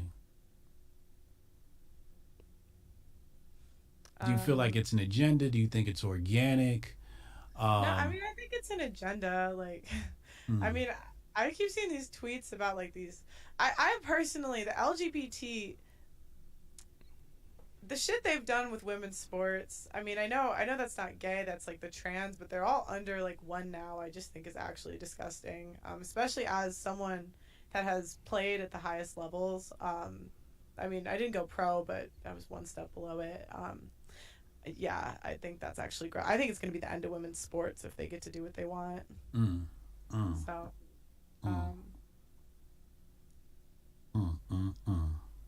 Okay, I totally agree with you though. They're kind of bugging, you know, bringing trans people in sports. I don't agree with that at all. I think that's a pretty wild and far fetched thing to try to defend. Yep. Can't defend that shit. So I guess in that. Get them out. You said what? Out the bathrooms too. Get them out. Oh yeah, Get the 'em out bathrooms. Yeah, that see, this is where I'm completely agreeing with Pearl and everything Hotep Jesus is saying. Trans in the bathrooms, man. Get him out of here. He's got no place in here. Get rid of him. Okay. Yeah. They gotta go. Yeah, men in the women's bathroom is definitely a no-go. I have to agree there. But I mean, I don't really. People can do what they want. Yeah. I don't necessarily think it's like good for society to like push like making gay stuff like normalized. Like I don't think that's good for a society. I'm not of the opinion that you should like police what people do in their bedrooms. It's kind of like, do what you want, but is it good to like push that in a society? I would say no. Okay. Gay marriage. If you were governor of some state, would gay people be allowed to get married? No. No. Oh my God. Okay, you are far right. God damn. Really? Oh my God. I don't. And so you're definitely pro-life, so you're definitely going to be banning abortions. Wow. Yeah, I'd ban it all. Nah, I'm pro-choice. I have to be pro-choice. If I wasn't pro-choice, I would have 2 kids by now. I'd ban it, yeah. God damn. I would either be like 0 abortions. I'd also pursue women that get abortions to the fullest extent of the law, to be honest. Yeah, So to the fullest women that like extent. try to get like back alley stuff, they go to jail. Lifetime. Oh man. Oh my God. Shit. So you're definitely more Trump than Biden and them, obviously, right? I mean, between the two, yeah. Who are you looking at? You looking at another candidate for the next election? Kanye. Kanye. Yay. Oh wow. No, I'm just kidding. No, I'm not like a diehard. I have like strong opinions on certain things when it comes to politics, but yeah. I'm not like a diehard political person. There's just certain things that I feel strongly about. So again, when you're like asking me about like how reparations and how I would do all that stuff, like I don't really know. I feel really strongly that that abortion should be illegal. I feel like that very strongly. I feel like we should get these trans people out of our locker rooms and out of women's sports. Because one of my sisters actually had to play against one, and I just think that's wrong. And I just don't want to pay a lot of taxes, so that's just a personal thing. And I believe in the Second Amendment, but I don't personally want to own a gun. But I'm in the UK, and I feel like I'd rather get shot than stabbed, so bring back the guns. like I hear all these stabbings. I'm like, I'd rather go down with a bullet, you know. So I don't know what that makes me, if it's a libertarian, conservative. I think we should get all the liberal stuff out of schools. Like, I think that, you know, my ex-boyfriend told me some things that they taught him in the Chicago public schools, and I thought that was, like, actually crazy. Like what? I feel like a lot of schools have an agenda. Like, my little sister went to Catholic school, and they still showed her CNN Kids. Why the hell are you showing my sister CNN Kids? I was ready to protest that school meeting, and I'm like, this is Catholic school, so what the hell are they doing in public school? Right. Like, this is a private Catholic institution. I think that men are discriminated against in society, especially when it comes to getting custody of their kids. I don't know the ins and outs of how you fix that, but maybe you should know the ins and outs of why they don't get custody more times than not before you talk about them getting custody, like they even want custody 9 times out of 10. Let's get back into this. I would say, is it suing the government? I don't know. Is it 50-50 custody off the bat? I don't know. It seems like a good idea. Yeah. Is it? I don't know. I don't know the ins and outs of how you make policy. Yeah, I don't know either. You know, my general principle is, don't touch nothing. Don't. If we're gonna do anything, we take laws off the books instead of add them. Yeah. Have you gotten into the work of Dr. Walter E. Williams? I don't think so. You should. Sometimes people will talk about someone, and I'll have heard their stuff, but I don't think so. Yeah, he worked with. People will clip me and be like, "You listened to him right there," and I'm like, "I'm sorry, I forgot." Yeah. I forgot, and then they're like, "She's lying." I'm like, "I didn't mean to." Yeah, you probably seen his videos before, especially if you're familiar with Soul's work. He was a confidant of Soul's, so you're gonna see that. Ooh, enough left. You should definitely check him out though. Like, really dive into his stuff. He's more libertarian than I would say conservative, but he's right in line with. Am I a libertarian or a conservative based on my answers?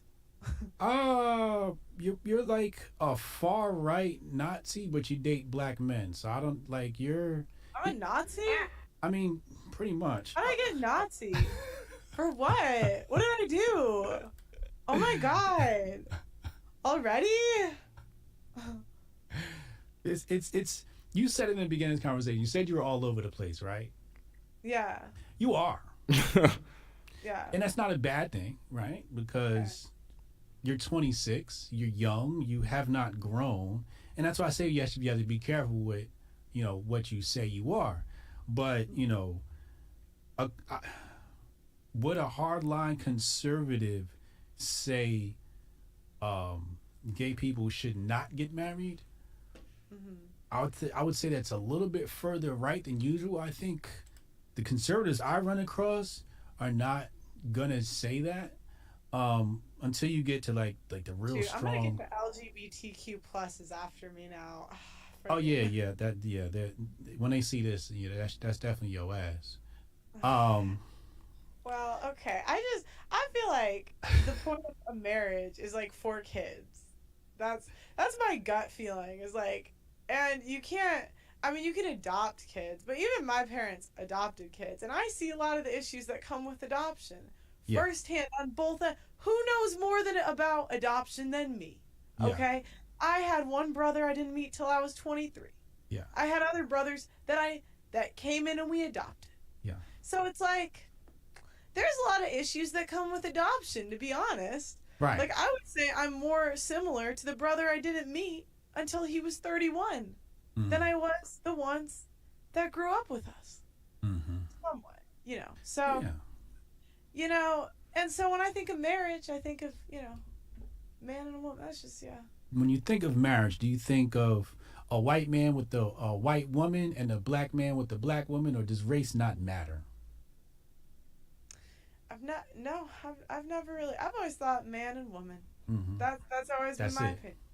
Now, I might actually take marriage out of the government. To be honest, it's like, what are they even? have to tell the government who I'm like for what? Now, there could be a lot of valid arguments on the other side of that. Another stolen talking point. Because as a woman, you benefit off of all of that in every way possible. It's for the men in the manosphere that make that point because they don't want women as a liability. The women that they deem modern women are just going to get the ring, take half, divorce them, get child support, get alimony. The government ensures that. It protects the woman. This is a man's talking point. You don't want the government in marriage. Why? Make it make sense for me. Like, you know, marriage licenses and all that stuff. But it's like, I don't know why they have to know. Like, if I want to get married, can I just not tell them? But, you know, I'm not going to die on that hill. But that's just my gut feeling on it. Yeah. So you're coming back more libertarian now. We were saying, why is government even involved in marriage, right? That's coming back more libertarian side, right? Libertarian Unless, hear me out. See, I'm a flip-flopper. Okay. Because unless now... She's going to flip-flop until she finds herself in the conservative vein because you know what she's planning to do in the future. Thinking of the other Be side. real. It's like, well, they could get married if the government wanted to push families, and then there's incentive for families to come. So there's an argument. And, wait, say that again? Like, they could have incentives for what? For, like, okay, because if you're the government, right, and you want to push families, like, if that's what you want people to do, you want people to get married and have children. Yeah. Imagine that would be good for a society. Yeah. Right? So you could have, like, tax breaks or whatever to push families. So that could be one argument for the government getting involved. But you however, and then I would go back to, they can't get married if they're, because then you're not really pushing families if it's a man and a man, you know. Oh, so that's an interesting concept. Again, I don't really have it's like. But let's talk through this. What? But let's talk through this. That's a great point you brought up, right? Yeah. You say, if you're married, it's in the state's interest to nurture families. Yeah. Now, if you have a homosexual marriage, you're not going to be having a traditional family per se. Maybe you'll adopt or something like that, or some sort of science experiment. But you're saying there's a potential that this nigga said science experiment. Government could then say, well, because you have a homosexual relationship that's not the design of the state, you don't get those benefits. You can get married maybe, but you don't get the benefits. Is that a possibility? Or you're saying, nope, they still can't get married?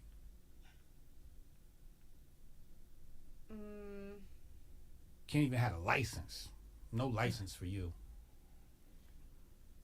Because then what is the point of the license? I guess to be registered as a couple, but if you're not getting any benefits, what's the point, right? Yeah, it's like, what's the point? Right.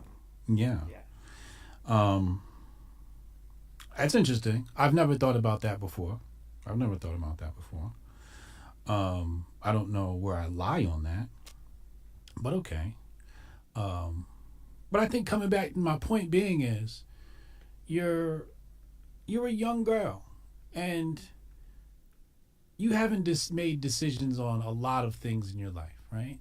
Like you for example, right? Now this is where I got to give some pushback. Don't say I'm trying to get you in the corner. That's not what I'm here to do. You know what I mean? I'm trying to keep the doors open here because I might need a show at your studio. Okay, so I'm definitely trying to keep the doors open. Okay, but yo, look at her face. She looks so annoyed. She's been in the hot seat for a minute. She's been getting cooked. She looks pissed off. The way you were to do that thought experiment, with the gay marriage, I want you to do that. Not, you don't have to do it now, but do the thought experiment and try to find a way where reparations would work for black people. Just as a thought experiment. If I was a college professor, university professor, and whatever thesis, or whatever topic we were talking about, I would ask all my students to tell me, what is your bias? And then, in order to get an A on the test, you'd have to make a strong argument that does not support your bias. Remember, I said she displayed the inability to make an argument outside of her bias when it was specifically about reparations. She couldn't do it. She couldn't make a good argument at all. But let's hear it now. That's where I would say great thinking happens, right? And I would love for you to do that one day, because I think that would be more conservative. I think what you're thinking of is the conservative bubble, right? So when you have these online bubbles, they have talking points. You say these things, and these are the things that get the people going, right? So when it comes to reparations, you say, well, I'm a hardline no on reparations, and that's the conservative bubble thing to do, right? But when I come to these conservative circles and I say, well, Dems must pay, I find many of them to go, well, that's a pretty intriguing thing to say. I've had this happen with Scott Adams. I've had this happen with Viva Fry and many, many others. I've turned chats from one side of the conversation to, you know what, I actually support it now if Nancy Pelosi's got to pay, if AOC's got to pay. And I'm like, hey, all of a sudden everybody's on board, you know? And I think that's what happens from a thought experiment. Well, I guess because with my thought, it wouldn't make sense to me that AOC has to pay, because it's like people elected her. Which, you know, when Nick was on my show, he was saying we didn't actually elect these people, so I don't know about all that, you know what I mean? Like, but it's like, it doesn't make sense for the government to pay if we elected the government and they passed those policies. Mm-hmm. You know what I'm saying? So when you're talking about like reparations, like I just don't know how you would do that. Yeah. Mm-hmm. Tax exempt status, and then the taxpayers not paying. That's what I'm asking for. Well, that's how that's reparation for the natives. The natives got tax exempt status, so that is also a way. I want tax exempt status. Would you support that?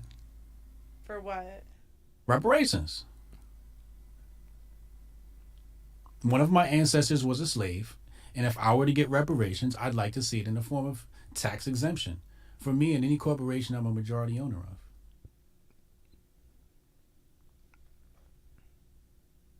But like that just doesn't make sense, because please, I don't want to talk about this stuff. It doesn't make sense. Why? Because now the disadvantaged have an advantage, or not even an advantage. They get some sort of reparation. She's just against reparations completely. She loves her advantage that she has. She doesn't want to see black people getting anything. The no taxes. The natives got it, but blacks, no reparations. There's no argument that she can make. She just no. It's just a hard line no, like she said. She said she won't die on the cliff. It's not the cliff to die on. It's not a hard line no. But what does she display all the time? No. By any means, no. You ain't getting paid. You ain't getting no bread. You ain't getting a leg up. We're putting our foot on your neck in perpetuity. That's her mentality.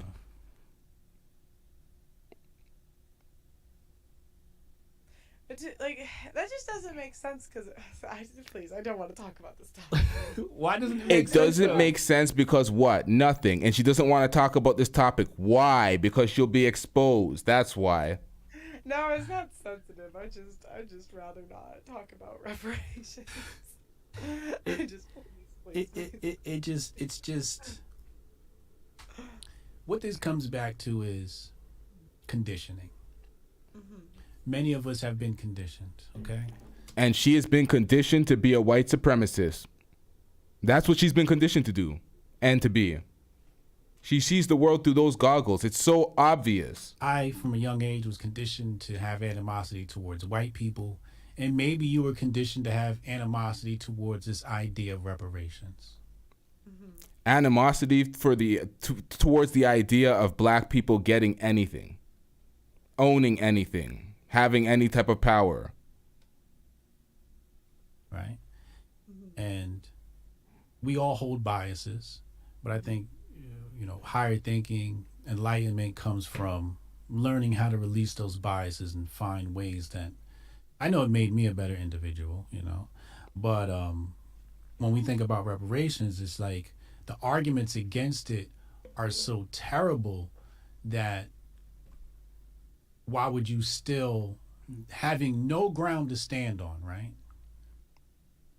still say no to reparations? And I think it's because racist. You identify as a racist conservative, all right, and that's what your base is aligned with, right? So, you believe that's the right thing to say? No, that's not true. Okay. I don't think my audience is that political, to be honest. So I don't. Yeah. I just don't think it makes sense if you yourself like weren't. Like I just don't think it makes sense if you yourself. You are still benefiting. You yourself in your 10-bedroom apartment and your $100,000 into your studio, you yourself are still benefiting off of what your ancestors got. Or did. That's just my opinion. All right, no, I get it. I'm just, I just feel like this whole conversation, you're just saying I don't believe anything, and I'm just saying what people want me to say. So No. What I believe is you're in a state of just undecided. I don't think you have enough information to draw definitive conclusions on things. Because, I mean, when I was your age, I was not nearly as successful as you are, but I was dumb. I was stupid. I was ignorant, especially compared to the age I am now. I didn't nearly have as much information. If we were to compare you to me at the same age, I think you're far more advanced than I was in regards to these political conversations, these relationship conversations, etc., etc. However, I do still believe there's some room of naivety and lack of education on the conversations, right? So, for example, when it comes to reparations, my thing is I haven't studied it, so I can't speak against it. So when I hear somebody else basically saying, hey, I don't study this stuff, I don't da-da-da-da, I would expect them to have the same feelings or be able to support why they say it doesn't make sense. You know, that's all I'm saying. But I'm saying that it doesn't make sense because it's like the people weren't alive today that were either the person or didn't. And when it came to the guy with the court system, it's more like I just don't. When she says that, does she understand that slavery, in my opinion, was the black man's greatest, the modern black man's greatest failure to our race and our people? So when she says that we don't suffer from that right now, there's still leadership issues in the black community because black men have failed our women. Women don't feel protected by. You know what? I'm gonna get into that later. I gotta take a piss real quick, y'all. Let me play this. Who would pay who? Is it the women paying the men?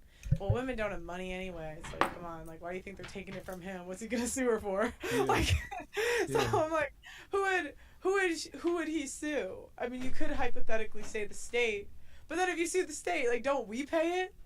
So it's like. Well, those are the two great points you just made, right? And that's why I said I wanted to refute them, right? So the first one was, are you alive today? And that's why I said, well, couldn't we sue the Democratic Party? So that handles that rebuttal, right? And then the other one is... But we elected the Democrats. So, like, if the people elected the Democrats, it's like, then you elect someone else and get them out of office. Like, I would think. Yes, true. So However, how could you sue a party when we elected them to do that stuff? It's like... Well, that's a great point, right? Like, if you elected these people, you elected them to do a job. Right. Right? And it's a very important job in managing my life, my city, my state, my suburb. Now, when we look back, you know, Thomas Sowell talks about this, how you can't even see the economic ramifications of things until it's too late.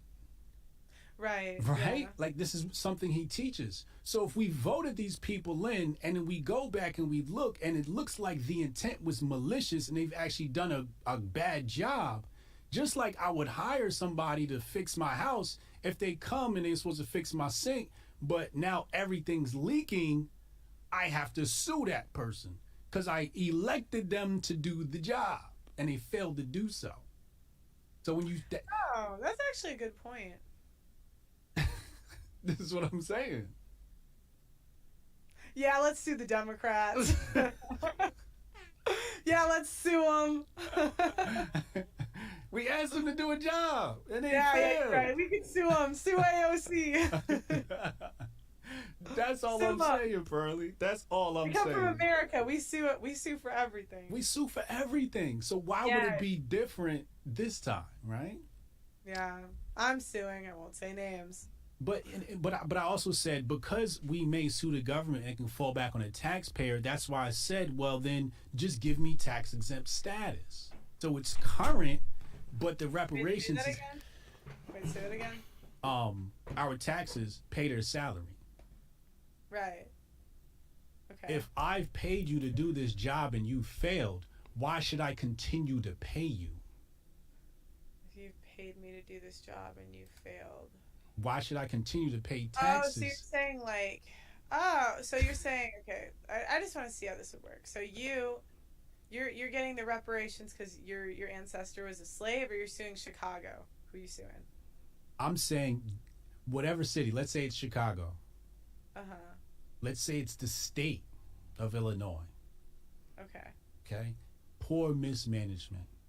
And let's say I now have to take this federal because the guy who got elected in my local community had the backing of the DNC. And he wouldn't have got that without those donors or the assistance and the gerrymandering and the backdoor deals with Republicans and Democrats, right? So that's why I said it's like, this is not even just a Democratic thing. It's also could be a Republican thing, because I haven't even seen a Republican rep come to my house. It's all Democratic reps. The Republicans just feel like it's a lost cause. You know what I'm saying? So, but if I'm paying these people via taxpayer dollars, why should I continue to pay them to screw me over? It just doesn't make sense. Yeah, why should you continue to pay them? So now we don't have to pay taxes anymore. I'm in. Oh my God, you get it now. This is the dream. This is the dream, just Pearly. That's the place I wanted to bring you to. Just really look at the real conversation and not just the word reparations. You know what I mean? Because when you really think about it, shit starts to make sense. When you put it like that.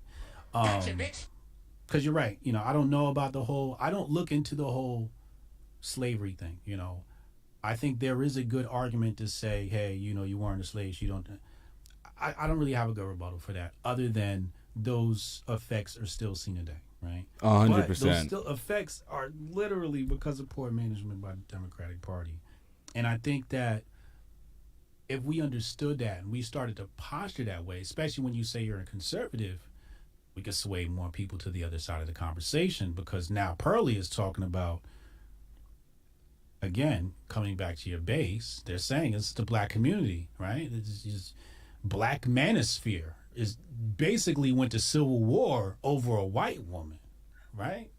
This is what the streets are saying, right? Yep. So if the black manosphere is in a tizzy over you, I'm just trying to figure out why you wouldn't figure out a way to make it work.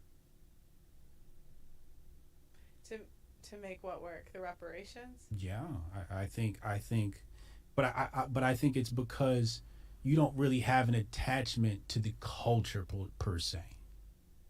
You know what I'm saying? Because I think if you had an attachment to the culture, you wouldn't say that. You would stay in the middle. You'd stay out of it. A lot of people do this, right? You would say, I need more research. But I just feel like you're not attached to black culture, and you don't have to be, right? But I think the way it's being perceived online right now is you made your fame off black folks, and you know, you continue going to make money off black folks, but at the same time, your beliefs politically are congruent to theirs, right? It's in opposition to it, right? And I think that's where the conflict is. And I think I want you to understand what the conflict is, because I think you wouldn't know that, right? I don't think you would know that. Somebody would have to tell you, and that's what I wanted to tell you. You know, does that make sense to you though? So you're saying like my audience is not conservative? What I'm saying is, you're not conservative, because I felt like the black manosphere is like half conservative. Correct. Yeah. I'm like, we weren't even here. I have nothing to do with that. And that's my point. Like, your bubble gave you that idea of reparations, right? But meanwhile, reparations is like not one group and one opinion. Now, there was a cut there to the last part of the reparations talk because we had to skip over. What am I hearing? What is that click? What the hell?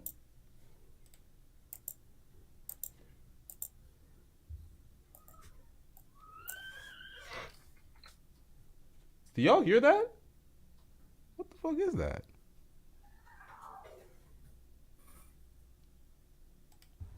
It's various different opinions and various different organizations that are like some groups are for slavery, some groups are for redlining, some groups are for what I told you about what the government has done to us, the crack era, you name it. Some people are looking at those things. I think Pearl was clicking on something. That definitely didn't come from my house. What the fuck? It's in my earphone, nigga. The hell? But that has never been presented to you, so how would you even know to think about it, is my point. Because this conversation doesn't happen. You've never had this conversation. Nobody's ever come to you and said the things I just said about the reparation conversation. Yeah, well, like what you were talking about didn't even sound like reparations. It sounded like a lawsuit, but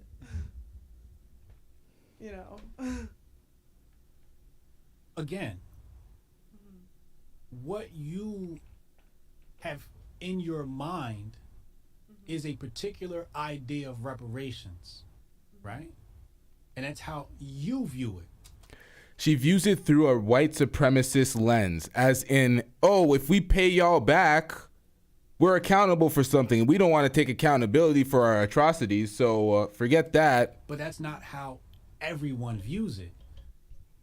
So when we say the word reparations, you defer to your experience and what you know about the topic. And that's what everyone would do. They go, well, here's what I know about this topic. These people weren't alive, But there's a whole bunch of other conversations that have never crossed your desk. They've never broken your bubble of your social media sphere, because everyone's so hardline. Either you're on the right and you're saying no, or you're on the left and you're saying, well, if you say no, you're a white supremacist. And I'm saying, no, if the person's saying no, let's explain it to them and see if they still say no. And when I explained it to you, when you gave it some real thought, you were like, well, that doesn't even sound like reparations. And I'm like, well, it doesn't have to if that's what you view it as, Okay. I was just wondering. Yeah. Yeah. But you're young. You have a lot of growing to do, as we all do. And I think you'll learn a lot from this experience. I think I've learned a lot about you from this conversation. But my goal today, and my goal with a lot of these conversations, is to be fair, is to be in the middle, give you an opportunity to tell the people how you feel about these subjects, give some pushback so we can really get to the root heart of things. And I think today we see where you stand. We see where you stand on these things. And I appreciate the conversation. Yeah, thanks for having me. When I get to the UK, I'm gonna hit you up. You know what I'm saying? I'm gonna pop up. Don't. I'm gonna make a exposed video. I'm in UK and Just Pearly Things won't let me in the studio. I'm gonna knock on the door, Just Pearly. I'm knocking on the door.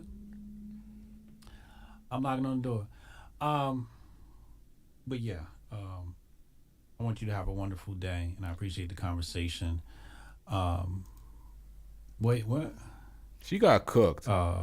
She got. Thank you for the super chat, Big Elvis. We don't need all this. Right? And that's why I said it's like, you don't have that worldview yet. Because if you had that... Are we wrapping this up soon? I had some takes that I wanted to give on this, but this has been a very long live stream, so we're going to save that for the next one. We have some more drama related to this incident, so we're going to break that down in the next several live streams. I don't know if it's going to be the next one, but we're going to get to it soon. We're just going to wrap this up. We have a few minutes left in this reaction. Let's get it. You would have known how to manage Nick through that conversation and speak from a place, because like you said after the interview, like, I didn't know half the shit he was saying, right? I did. I know majority of the things he's saying, but I just think, you should stick to the relationship stuff. I think that stuff is your lane. I think you know more there. But when you start talking to people like Nick Fuentes, I don't think you have the caliber to handle a heavyweight like that. It wasn't really meant to be like a push. I was just trying to listen to what he was saying, to be honest. Yes, but it's not even about pushback. I'm not saying pushback. I'm saying you don't know enough to navigate those conversations, to take them to the higher level. Because of what he was saying was so foreign to you, he spent most of the time educating you on many different things, and you were listening. And I've had guests on, and that's happened to me as well, right? But a guy like Nick Fuentes, I just really think in that arena, he's a heavyweight, and you're a novice when it comes to that stuff.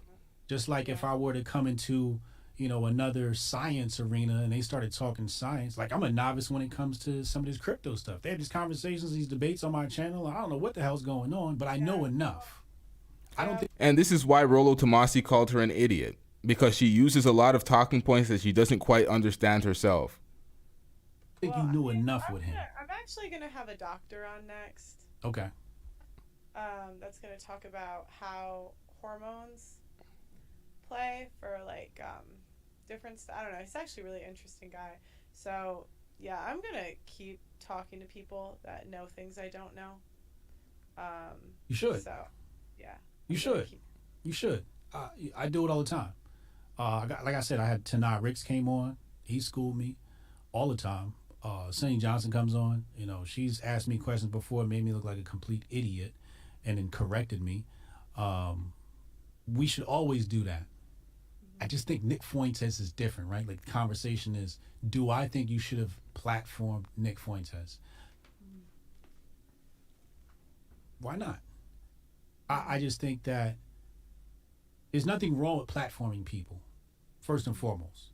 I think people need to be, like, Nick Fuentes needs to be platformed. I would never say don't platform Nick Fuentes.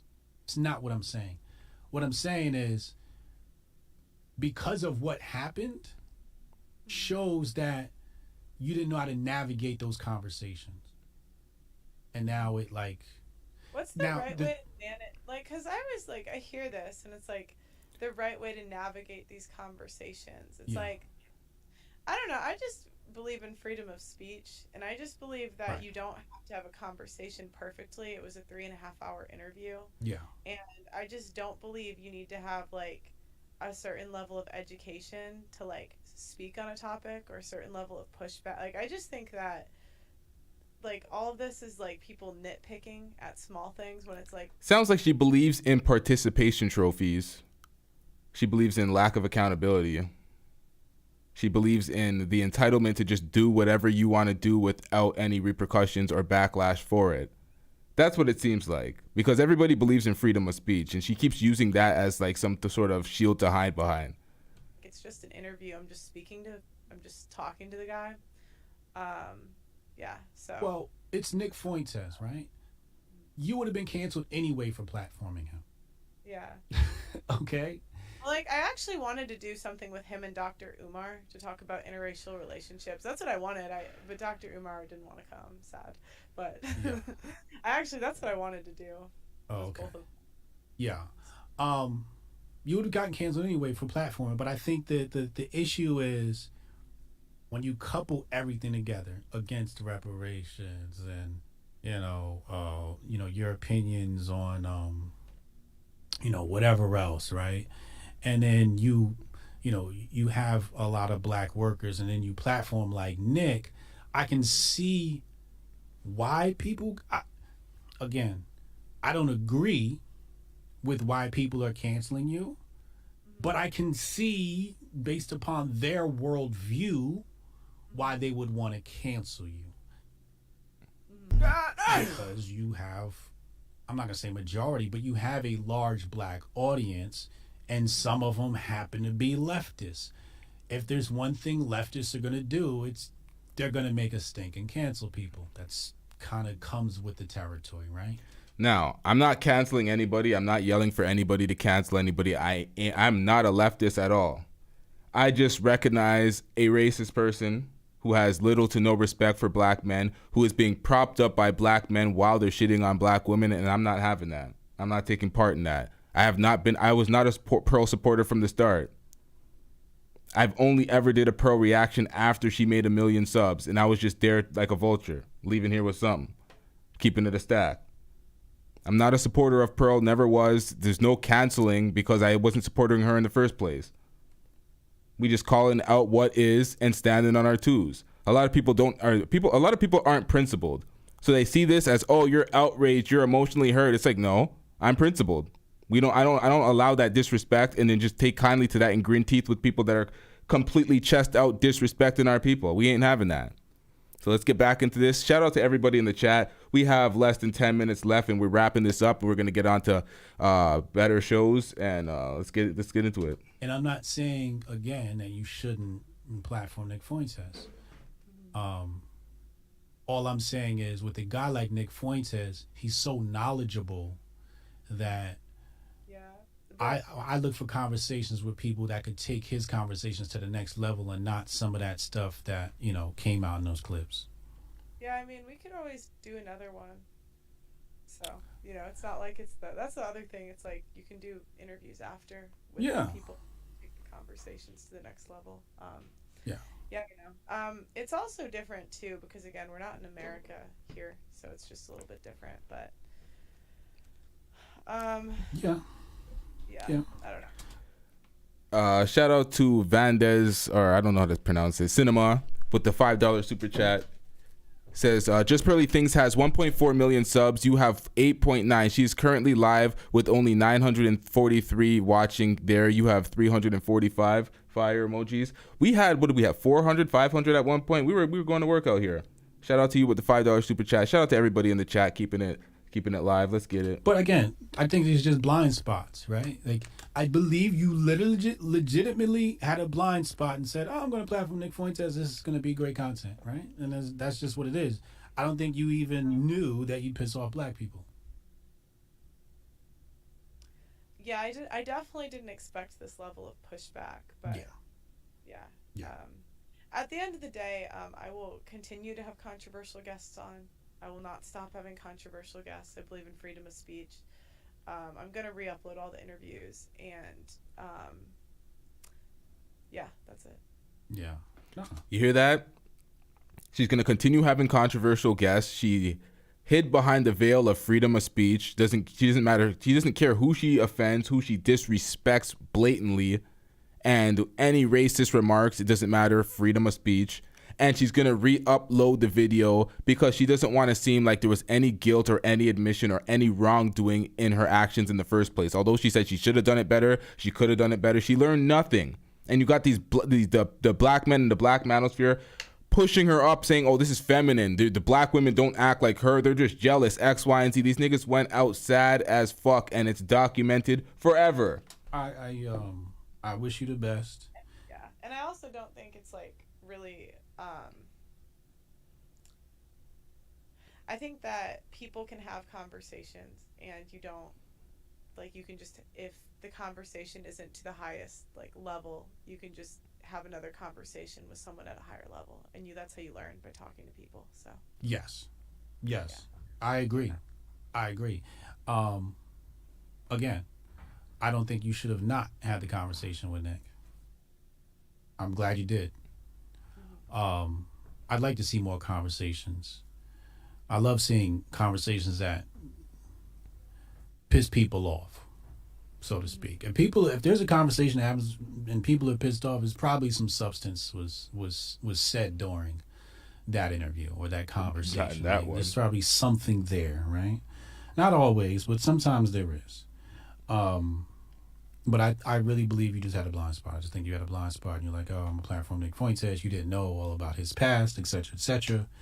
And I didn't know the extent of his views. I definitely did not know he denied the Holocaust. That's crazy. But yeah, honestly, Nick was really polite, to be honest.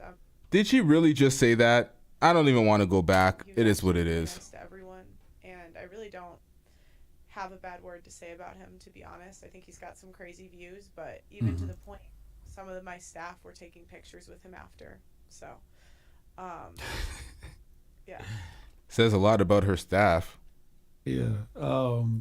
Ken Potty said Nick. It's funny because a lot of the people that were so concerned about my staff didn't reach out to them, even though they have their numbers, a lot of them. So it's just a bit interesting to me. So. Yeah, Nick Fuentes is not racist. Nick was talking about his dating preference. Dr. Umar and Nick are the same. Ken Patchy, I'm black, and I was not offended by Nick Fuentes, who is still 25. Educate Nick, not attack him. Yeah, again, young Thundercats. You got these young Thundercats out here on the internet, and everybody upset. I ain't letting no goddamn young white Thundercat get me upset. I'll be goddamned. Nobody's mad at Nick Fuentes. Everybody understood who Nick Fuentes was. People are mad at Pearl, and then the people that are supporting Pearl, even knowingly what she's done. If I let a kid get me upset, because I'm not invested in this shit like that. But I do think there's value in having conversations and educating people. Just probably things. You're amazing, content creator. I'm going to be watching you closely because you're obviously doing something right, and I want to learn from it. But when I get to the UK, I'm banging on your door, all right? Don't give me the Is that a yeah or no? Can I if I bang on the door, is you going to open the door or not? Am I going to open the door? Yeah. Well, we'll put you on a panel. We can put you on a panel. Oh, shit. Yeah, we can put you on a panel. She said we're gonna put you on the panel. You mean to invite Nick? This is that big boss talk. Don't try to finagle me into an interview with Nick Fuentes. That was slick. It's that big boss talk. See, you're good. You're good at what you do. You got the evil genius thing going on. You're good at what you do. And I respect it. I respect it. Here's what you got to do though. Can I give you a bit of advice? Lean into that. Don't run from it. Lean into what? That capitalist mindset you have. Where it's about you doing business, be flagrant about that. Don't when somebody accuses you of doing business, don't run from it. Say, yeah, I'm doing business. I create content. I make people hot. If you don't got a problem with it, then you don't want to be hot. Don't run from that. You is what you is. Don't apologize. Because that will make you seem disingenuous. Yeah, but it's not. It's just like. Yeah, Chad. He was being facetious and condescending the entire time. Y'all got it right. He's making her feel warm enough to say enough by not being too boldly disrespectful while being condescending enough times and being, sarcastic. I just don't think people realize how not motivated I am by money. Like, I'm just not and anyone that works with me will tell you that. So, if it seems disingenuous, that's Stop the cap. This is why people don't like her, because she's lying. You got to keep it a stack with folks. I'm just not a money motivated person. I've always been motivated by projects, by creating really cool stuff, and by doing cool stuff. I just when you say you're about that money, it's like, then I think I would be a lot better with my money, because all I do is spend it on equipment. Stop the cap. Whatever money you put into your business, you 10x it pretty much. So stop the goddamn cap. You're just spending on equipment. Why? To make more money out of the equipment. That's all you spend money to make money in this business. Well, I think so. Well, like I said, I think you're very passionate about creating content. That's what I'm accusing you of. What's wrong with that? Nothing. You want to make content that goes viral. You've been doing it. You've been doing it at a successful level, no matter what lane you go into. And when people accuse you of that, don't run from it. It's the truth. You're a content creator. This is a business for you. And I'm not saying it's about money. I'm not saying it's about money. But this is what you do. Yeah, I mean, I just think that kind of minimizes what I was saying earlier, that, you know, again, my brother tried to commit suicide, and that makes me really passionate about men's issues. Stop the cap. I'm not saying she's capping about the suicide or the attempted suicide, but that's not why she's passionate about men's issues. She's full of shit. She knows it's an easy grift. I already explained earlier in the show why she did it. She understands that there's a weak male market for weak men who want to complain 24/7 and want to see girls getting shitted on.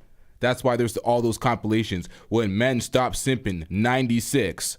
When women get rejected, 124. 900,000 views. Niggas love seeing it because they're pathetic. And while this is entertainment, I do think that there is not, we don't really advocate for men, and there's not content in society that really shows the men's point of view and also advocates for men's issues. So when you say that it's like capitalistic and you're just doing it for content, okay, but I just, you know, think that sort of minimizes the other part of it. So no, it deserves to be minimized. It's just about that. I'm just saying, you know, don't run from it. Is all I'm saying. It's not a bad thing. It's bad when you don't admit it. When you are a content creator and you create content that goes viral and you're good at it and you love working on these types of projects and that's your passion, say that. People accuse you of it, say that. Don't try to hide that, because that's going to make you look disingenuous. Facts. And there's nothing wrong with that. It's something wrong when it is a passion project and you push it off as something else. Then it was like, wait, hold on, because you're not consistent on some things, right? Yep. But you are consistently a viral content creator, and that's what you want to do. And just be honest about that. It's just my own advice. That's all. I don't think there's any malicious intent behind it. I just think that's who you are. Okay. Defeated. Right. Defeated. Look at that face. Pearly, you're young. You have a lot of room to grow. And I think you have a beautiful future in front of you. I'm looking. Now, young is questionable when you see her on a 4K camera. Now, I'm not trying to shit. I don't like shitting on girls' looks at all, but she... definitely aging in dog years now. This has been a stressful week for her. Looking forward to your statement. Your statement's coming out when? There's some legal stuff going on, so we'll see. Okay. All right. All right, and we made it through the end of that reaction. This has been a long show, y'all. Shout out to me, y'all. Hit that like button if you haven't already. Hit that subscribe button if you haven't already. Join the members. Get extra perks like extra shout-outs. Y'all ever wonder why TG always gets shout-out when she says what up in the chat? It's because she's a member. You get extra perks as a member. You can say what up to me and a whole bunch of people saying what up. If you ain't a member, we skipping right by that. We looking at you like, man, sit your dumb ass down. Grab a membership, nigga. All right, we out, y'all. Yeah.